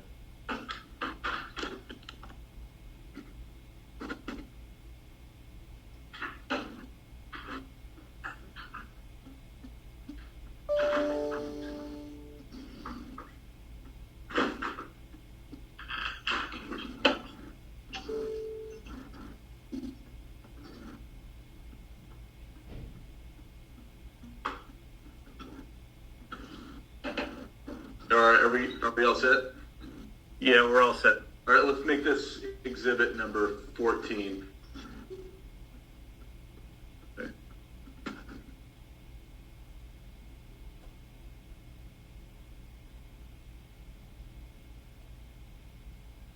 The-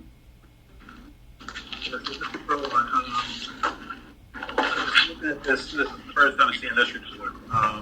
The question I have is, if I look at the report across the top, Sir, there's too many people, I think, with their mics open. hold on. There we go. Oh, much better. Thank you. Yeah, absolutely. Sorry about that. So look at the top there. It says the time of 1818 was a phone call for the well-being check, and then the action services rendered 3. What does that mean? So we've got services rendered 3. Yep. So the action was services rendered. So that just simply means Officer Marley spoke to the parties. And then the priority 3 is attached to all well-being checks. It's automatic. So every well-being check has a priority 3. And what does that mean? We really don't put much weight into it. I would have to honestly look at individual calls to look at their priority to determine what meaning, if any. It could just be an IMC-ism, we call it, where it's just a system thing. The system automatically attaches certain things to certain calls because it's a generic system. It's not specifically tailored for, say, the Dalton Police Department or Massachusetts law enforcement. A priority status has no meaning in our call logs? Not that I'm aware of. I've never really given it much thought. Okay, that's okay.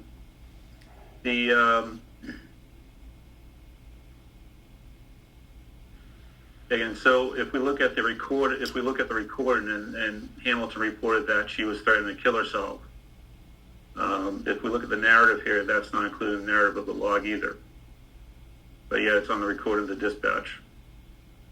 I believe if you go into Officer Marley's thing, he makes a statement that Hayes said wanting to die. Right. We've had, in the prior session, we had a pretty big discussion around the difference between wanting to die and killing oneself. Okay. I think I'm trying to narrow that down, why that key piece of information was not reported. So I'm sorry, which, so the first part, the dispatcher enters under Frank Speth. And then the second part, Officer Marley entered when he got the time to enter it. So I'm not sure. I guess I'm not sure what your question is, sir. My question is going back to the call log, not the dispatch log, but the actual transcription. Okay. What he calls and talks to Speth and says that he's concerned because she wants to kill herself. Yes. Okay. Yep. I'm following you. Okay. And if we go back to what we confirmed earlier through Mr. Bishop's question to you, is if there's a call that someone wants to kill themselves, you absolutely respond right away. I'm having difficulty. Please explain to me, when we have that piece of information, why we're not responding right away. I'm having difficulty at that spot. I think Officer Marley stated that based off of his conversation with Dispatcher Speth, that it didn't seem clear to him that it was a wellness check, that it was a domestic, and so Officer Marley wanted to get that clarification. Okay, see, even with knowing that she wanted to kill herself, we don't need to respond right away. Well, again, so Officer Marley, based off his conversation, wasn't necessarily sure that the information was good from Dispatcher Speth, and he's given you several reasons as to why that is. So he takes the time to make the phone calls. Right, but as a sergeant and interim chief, you would respond absolutely right away. If I was on the street and Dispatcher Speth dispatched me to a call that said a person wanted to kill themselves and didn't say, come talk to me, I would respond right away. Okay. If he says, come talk to me, well, then that just opens the door for the conversation of, well, what else did he tell you? Did you ask him these questions? Okay, maybe I need to take over this and go call this person. And under what policy would Dispatcher Speth need to make that statement? Under what policy would Dispatcher Speth need to make that statement? Right. Under what policy would Dispatcher Speth need to inform Officer Marley of any additional information? A dispatcher can call. They tell us, call us for additional information all the time for all sorts of different calls. Right, but if I read, I think we've been slicing the domestic violence policy a bit as well, and in that it does state that if an officer is involved, that the dispatcher is to tell the responding officer that information. Sure. Right. So Dispatcher Speth did that. He initially dispatched it as a domestic, and he called Officer Marley. Brought Officer Marley. Officer Marley was in the station, walked in, and he told him that fact plus the additional information. Right, which we respond right away. Okay. So the state police have the call log that we see here in Exhibit 4. They should have all that. And they have the final report, right? They have Officer Marley's report, plus they have any photos that we took. They have all our audio. They have everything. Either of those, they have the statement from Mr. Hamilton that the young lady was going to do harm to herself, whether it was a concern, right? Yes, and then they would also interview them themselves, most likely. Right, okay. But they don't have that piece of information in any data that we've sent them, the state police. They have the information from the report, the call logs, the pictures. The statement that she was going to kill herself by Mr. Hamilton. Well, I believe they have the audio, so it would be in the audio with the dispatcher. Okay, Mr. Zestin, I would like to confirm if we have the audio since the state police.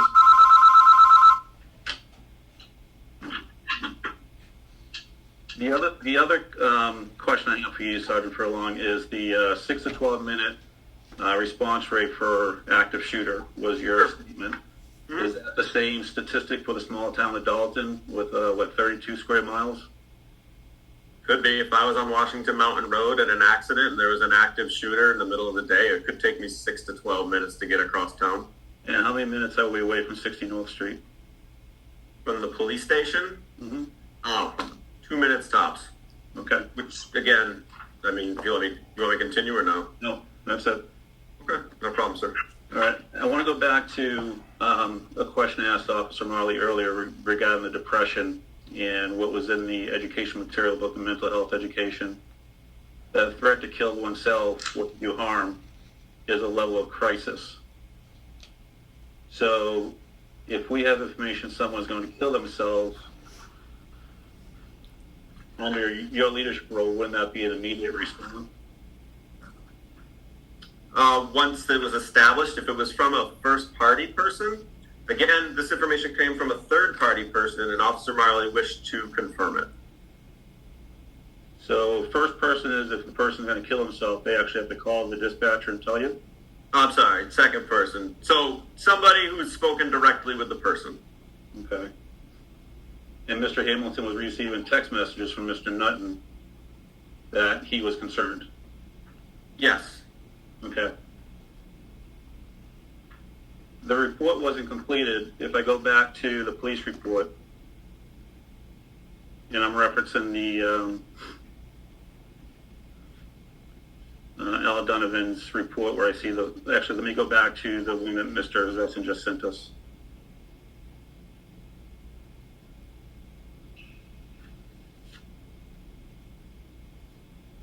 Which was the Exhibit 4. Okay. What is our department policy regarding completing our reports by end of shift? So it's, I'd have to go look and find I'm not sure even if there's a written policy or directive. I'd have to go find it. But essentially, if it involves like a crime and it's going to court the next day, the officers stay late and generally and finish the reports so that the case is ready for court the next day. An offense report, it can be done the next day. It doesn't need to be done that night. And then there's also like time crunches depending on the time of year. This was in November, so it wouldn't be applicable. But say it was towards the end of the fiscal year and we were trying to meet budget, officers, it would be even less. People would be getting even less overtime to stay late to finish reports. But this was in November, so that wouldn't count. How were officers trained on completing reports timely? We like our officers to get our reports done timely. Which is what? Which would be as soon as possible. Okay, so there's no policy that states end of shift? I can't think of one off the top of my head. I'd have to go searching for it. Okay, that's okay.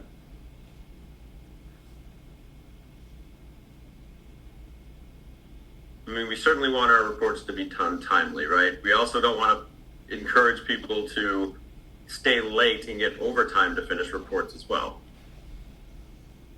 All right, you mentioned that there's 12 to 13 wellness checks on an average month, with 2 to 3 being harassment. What's the average response time for a well-being check? Oh, God, I'd have to look at each one individually, but I would think it would be, again, several minutes at least from the time a call comes in to a time, a unit arrives on scene. Several minutes. It could be 6, 7, 8 minutes, depending on where it's located.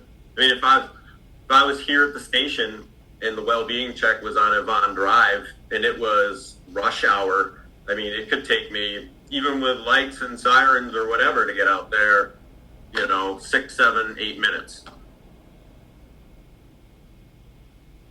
We should have, do we have statistics on all of our responses? I do not. I would have to print out every single well-being check and try to calculate. And then the other problem is the dispatchers don't necessarily log the arrival times correctly, because you'll see a lot of times officers will arrive at different times, and then you'll look at the dispatch log and the arrival time is the exact same time. Okay, thanks. Final question. When there's a domestic, verbal, otherwise, or someone threatening to kill themselves, there's 2 parties involved, how do you not investigate both parties? So again, this is a past argument. Neither one of those people are the callers. There's nothing that indicates that anything happened. There was no neighbor that called. They're not the callers. All they said is they got into an argument. So 2 people got into an argument and they separated.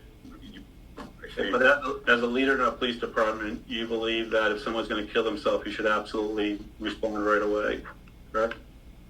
If someone stated they're going to kill themselves, yes, you need to go there right away. Okay, thank you. No further questions.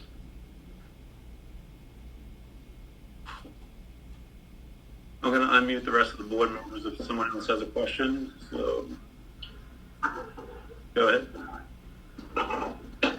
Mr. Gold, then Mr. Boyle, or Mr. Bishop. All right.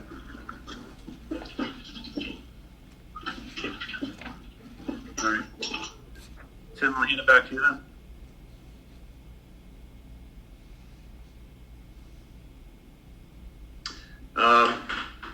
Okay, so I don't have any further witnesses. Terry, do you have any other witnesses or any other evidence you want to put into the record? You're on mute. Oh, hold on, sorry.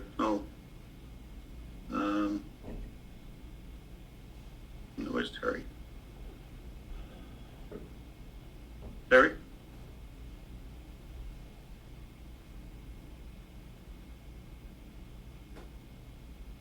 There you go.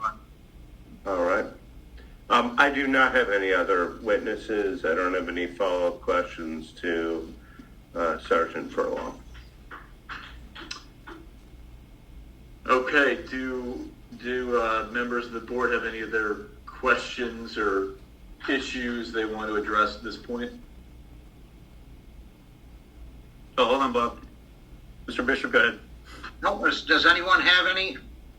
Let me just unmute Mr. Furlong, Mr. Holub, sorry, and Mr. Boyle.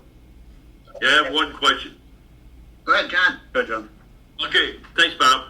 I think Sergeant Furlong, in speaking with the state police's review of this incident, we're going to produce a report, but it isn't forthcoming for at least a couple of weeks or an advanced time period.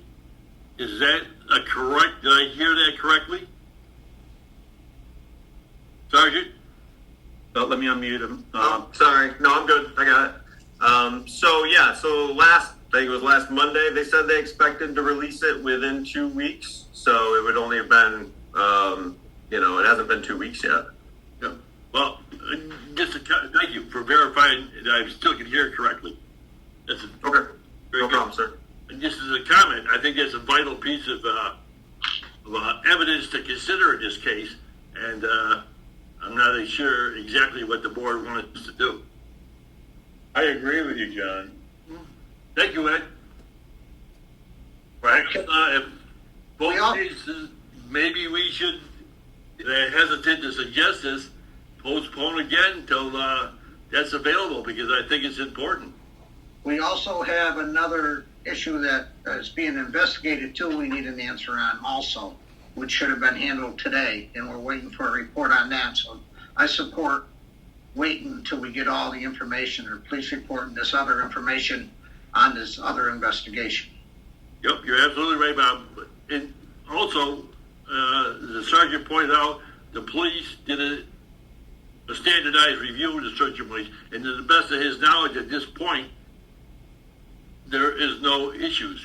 And also, it went to the district attorney, as he said, a separate civilian verifying authority, and I believe it was Miss Harrington, had no issues with it. So I think it's something the board needs to see and visualize and have it available for discussion. Thank you. Yeah, I agree with you, John. And one thing, that's what I was asking a question about the report being missing that key piece of information about knowing that there was a worry or concern that she may kill herself. Because if I read the policies and procedures of Dalton Police Department correctly, that piece of information is concerned, and that's not in the official log or the police report. So I would like to, as I asked Attorney Zesson, to let's track that down as an exhibit. If the state police has that, it has that record and has that information, and bring that back as well. If they are missing that information, their report or their review may be a little bit different. I'm not sure. I'm not an expert. You're absolutely right, Joe, and I concur with that. That we should verify that they have that piece of information in their deliberations and assessments of the situation. Can I ask that the state police get a copy of Al Donovan's report also? That's fine with me. Well, I'm going to object to both postponing it and providing them with the report for the reasons that I gave in my opening, for the reasons that Sergeant Furlong has pointed out. But that has more to do with what we believe is, unsupported positions taken and contradictory positions taken by Mr. Donovan within his report itself.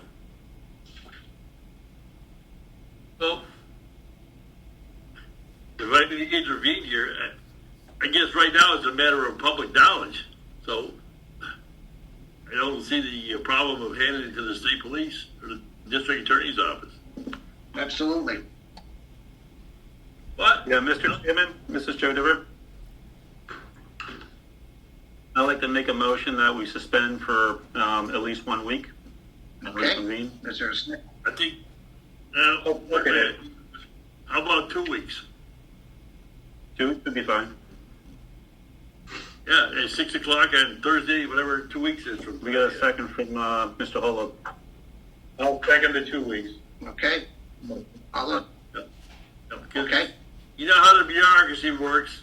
You need to get this information to those people. They might send you back for something else. So give it time to work. Okay. That would be the 30th of April at 6 o'clock. All those in favor? Aye. Aye. But just, I think with one stipulation, Mr. Chairman, that if on the 30th, we don't have that information or that report, yeah, I think it's within your power to delay a future meeting till we have it. Absolutely. Yeah, it's kind of useless to have another meeting until we have it. Right, exactly. But tentatively on the 30th. Okay. Good. Okay. Are you in agreement then with that? Yes. Yes. All right. Now, if Ken's still there, should we hear the grievance from the police officer units now? Yep. The union. I am here, Mr. Chairman, and it's really up to the discretion of the board. And are you talking about the step 3 grievance hearing, or are you talking about the requests from the various labor unions? Step 3. Okay. Yeah, it's entirely up to the board. You guys want to know that now, or you want to wait? Your pleasure, Mr. Chairman, and just let me know who needs to be on the call so we can have people exit that may or may not need to be present for that. Would that be an executive session, Bob? It would probably be better to do it in an executive session. I had listed it for open session since Officer Marley had requested the hearing to be an open session. So that's how it's on the agenda. This shouldn't take long, should it not? Yeah, if it's on the agenda for open session, let's just do it in open session. Okay. Well, the 4 selectmen and Tim, and I do believe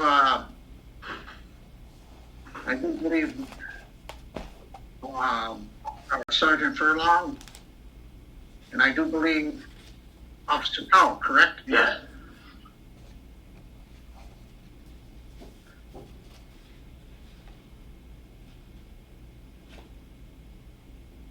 And Mr. Chairman, we have Officer Marley. Just kind of go down roll call. We have Sentinel Brittany, Sergeant Furlong, Mr. Ola, Officer Powell, Mr. Boyle, Officer Marley, Mr. Walto, Mr. Strout, Attorney Coles, and Attorney Zesson. Okay. Ken, who do we actually need on there? I believe you should have the original step 2 request that came to me, and then was my response to the step 2 request.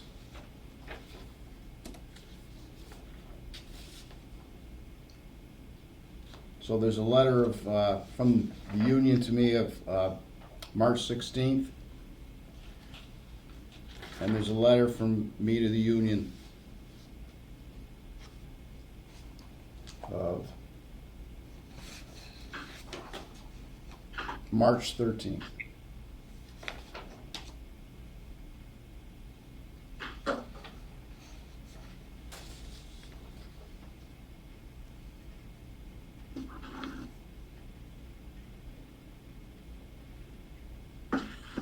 So, I mean, at this point, Terry, do you want to provide a basis for the grievance? Right. So, just give me a second. I need to grab those documents.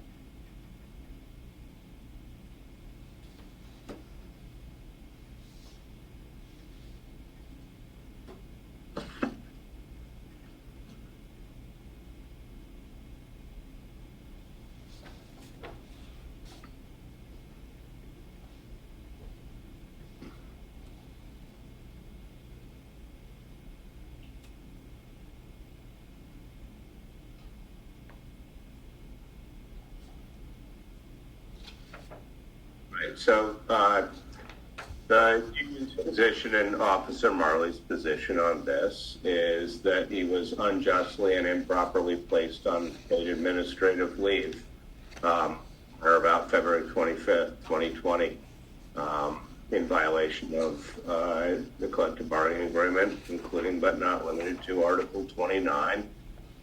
We don't believe there's any legitimate reason or just cause for placing Officer Marley on paid administrative leave. The union has made numerous information or a repetitive information request and has not received a response to that request, which can give us a understanding of the allegation that he somehow violated a policy or procedure, that he tried to influence or interfere with the testimony of another employee. My sense is instead of, because I'm looking at the response by the town manager from April 7th, where he claimed that there was an attempt to intimidate or influence another officer, but he said the town is withholding the name of the individual who reported this incident to Mr. Donovan. So it's essentially impossible for the union or Mr. Marley to make a educated investigation into what this claim is without that information. I suspect that instead of answering the information request and giving us that information, instead we got the notice of investigation from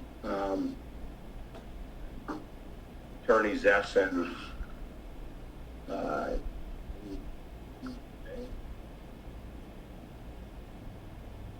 Maybe it was yesterday or Tuesday, and that may be it, but so far we have actually not had confirmation. So, I don't know if you guys want to actually go on record and explain what it is the alleged intimidation is, but from our perspective, there's absolutely no evidence supporting this. And as a result, the damages include losing details over time. We would be seeking that. If we don't get an appropriate remedy, that's what we would be seeking in arbitration, as well as a cease and desist.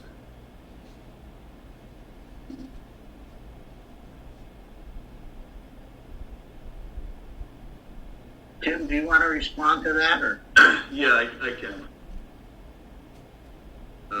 Just pull up. So, as Attorney Coles mentioned, the town, through the town manager, responded to the information request by letter last week, April 7th, 2020. Essentially, the union had requested information about the basis for placing Officer Marley on paid administrative leave, and specifically asked for the identity of the individual who made the complaint against him.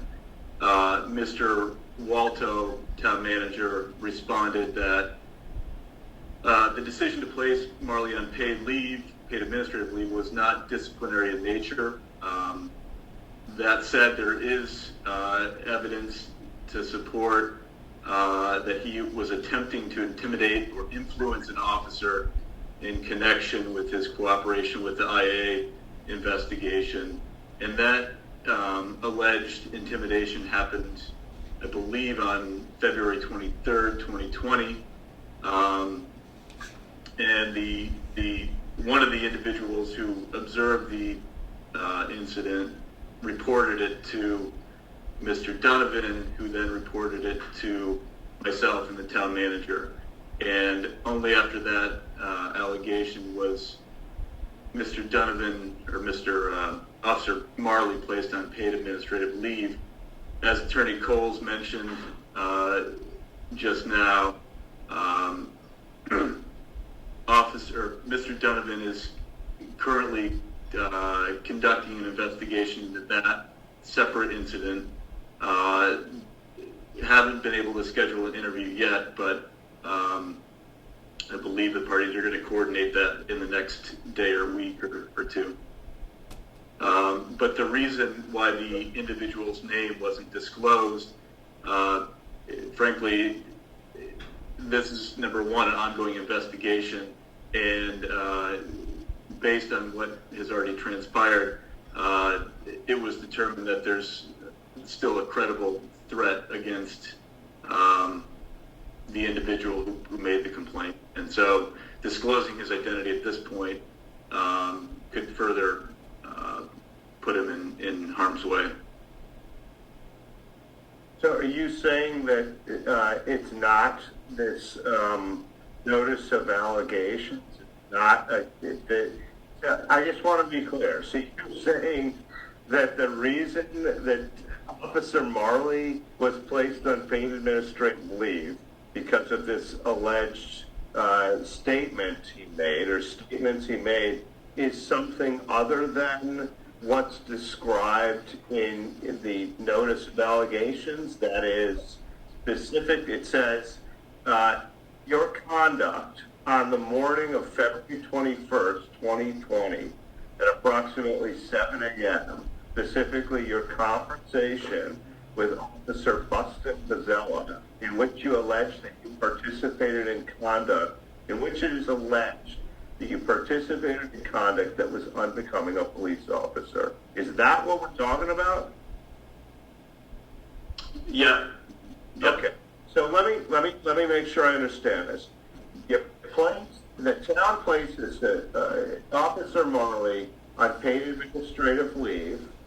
They claim that there's some sort of ongoing threat, although they have not actually said what Officer Marley is to have said, allegedly to have said to Officer Mazzella, that constitutes some sort of coercive or threatening statement.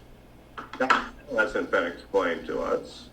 All we know is that there's some conduct unbecoming a police officer. So you're willing now, not through our information request, but through a notice of investigation, to divulge the name. But is it the case that you still aren't willing to divulge what specifically Officer Marley is alleged to have said to Officer Mazzella? Is that not that right? I mean, I don't have the exact report in front of me, Terry. My understanding is that it was there were a roll call or at the beginning of the shift on that day, and there were some threatening statements that the target perceived as threatening. The target being Officer Mazzella. I didn't disclose the name of the officer yet. I don't know where that came from, but if you know it, then It's in the notice of investigation allegations. okay, fair enough. I mean, I guess I'm trying to figure out if the notice of allegations, which is not a response to our information request, but if that's actually what we're talking about. Sorry to interrupt you, Terry. It's one incident, February 23rd at about 7 o'clock. So whatever you're referring to, that's it. It's what you sent me. Okay, yeah. Then there's a lot of then you're right. I don't know what we're arguing about. Well, what I'm arguing about is that the town is basically taking contrary positions. On the one hand, in response to our information request, it's saying, oh, no, this is a real credible threat. We're worried that there'll be further threatening behavior by Officer Marley. That's what we get from the response from the town manager on April 7th. But then on April 14th, we get a notice of allegations that gives us the name of the officer. So which one is it? Is the town claiming that Officer Marley still constitutes a threatening person in the department so that they can't divulge the name? Or are they now saying, well, we'll divulge it for the purposes of notifying you of the investigatory interview? I guess I'm confused. So anyways,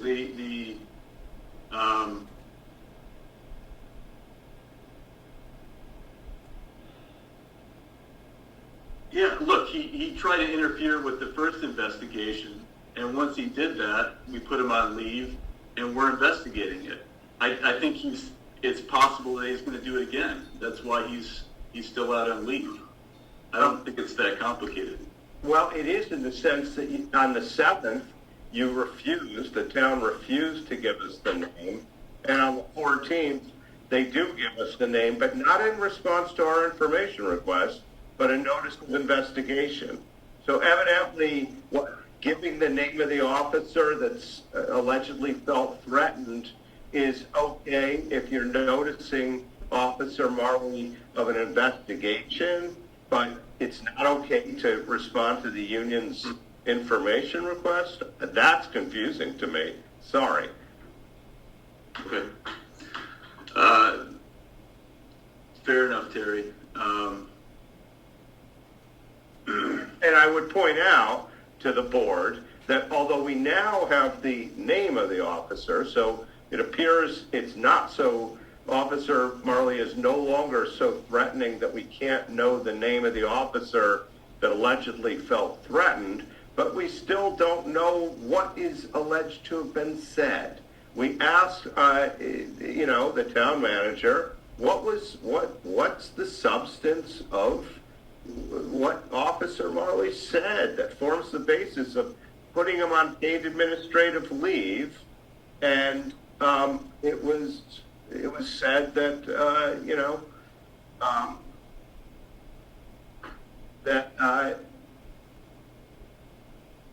they weren't going to tell us. And I guess I'd also like clarification, if you would give us that information. Did Officer Badella come forward, or was this someone else? All I know is that Bazella was involved in that conversation. I don't know that he reported it specifically, but he was present and involved in that conversation, Terry. So in response to request number 3, this is Town Manager Walto's response. He says that on February 23rd, 2020, it was reported to Donovan that earlier that day, Officer Marley had confronted several officers regarding their cooperation with Donovan's investigation. There were several officers present during the interaction. So is it the claim of the town that Officer Marley was making intimidating or confrontational statements to several officers, or just to Officer Bazella? I believe several officers were present. I don't know who specifically felt threatened, but at least one of those individuals reported the incident. And do we know the names of those? Are you willing to divulge the names of the other officers that were allegedly present during this time when? Yeah, we can get you that information, Terry. Whoever was on duty that day, they would have been present. But you aren't prepared to give it to us now. Yeah. Right. Well, so, as I said the other day, we are going to file an unfair labor practice charge to go with this grievance. The town is not providing us with the information necessary to evaluate the merits of the grievance. It's simple. Or I guess what I would say is they are providing us with information when they see fit to do so in a contradictory manner, right? On the 7th, oh no, we can't give you the name. On the 14th, oh, here's the name. What's happened in the last week? So anyway, what I will tell you, and Officer Marley can speak to this himself, there were no threatening or confrontational statements made. The claim that Officer Marley stated that the union did not want officers talking with Mr. Donovan is pure hogwash. You can hear him say that to you. And the claim that Officer Marley made it clear that unless specifically directed by Chief Coe, officers were not authorized to speak to Mr. Donovan is also completely untrue. And finally, Officer Marley then sarcastically stated he hopes he is not intimidating anyone. I can have him speak to that, or you can if you want to hear from him. Does the board want to hear from Officer Marley? No, I don't think he's coming back till we have this investigation wrapped up. I'm against that.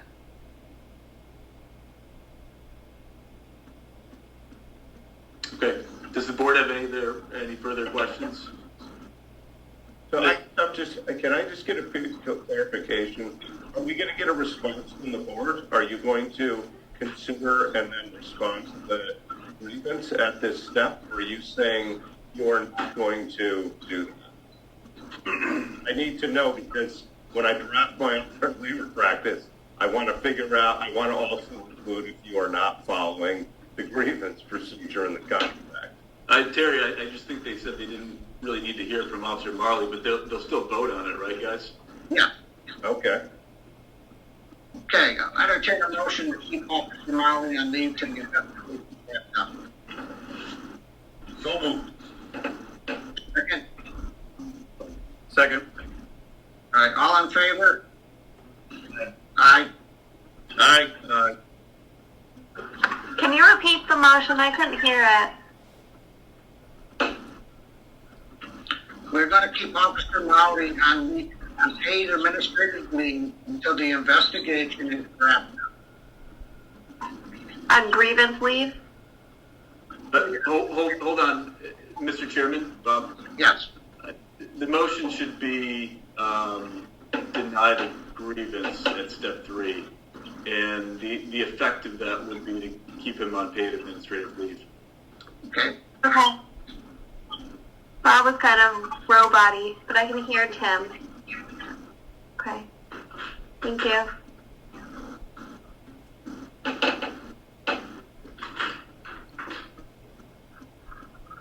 You need a new vote on that, Bob? Yeah, please do. Okay, do you need the motion as well, pre-stated? Then, Yes. okay, so if I understand it correctly, Tim, is that the motion is that we move to deny the step 3 grievance? Yes.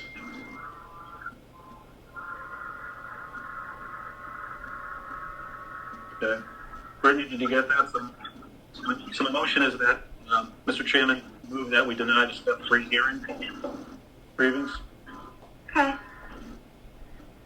The- Is there a second? I'll second it. Okay, a motion's been made, seconded. Any further all those in favor?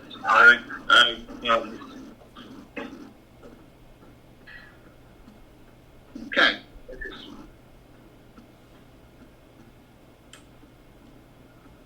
All right. I guess that's it. All right, any further matters that need to be addressed now? No. Not from us. Mr. Chairman, I move that we dismiss. We adjourn. Is You need a this second? We recessing till 6 p.m. on Thursday the 30th? That's correct. correct? Okay, that's what I move, okay. Okay, all those in I'll favor? second that. Aye. Aye. Okay, opposed? Aye. Opposed? All right, good night, gentlemen. Thank you. Thank you, everybody. Thank you.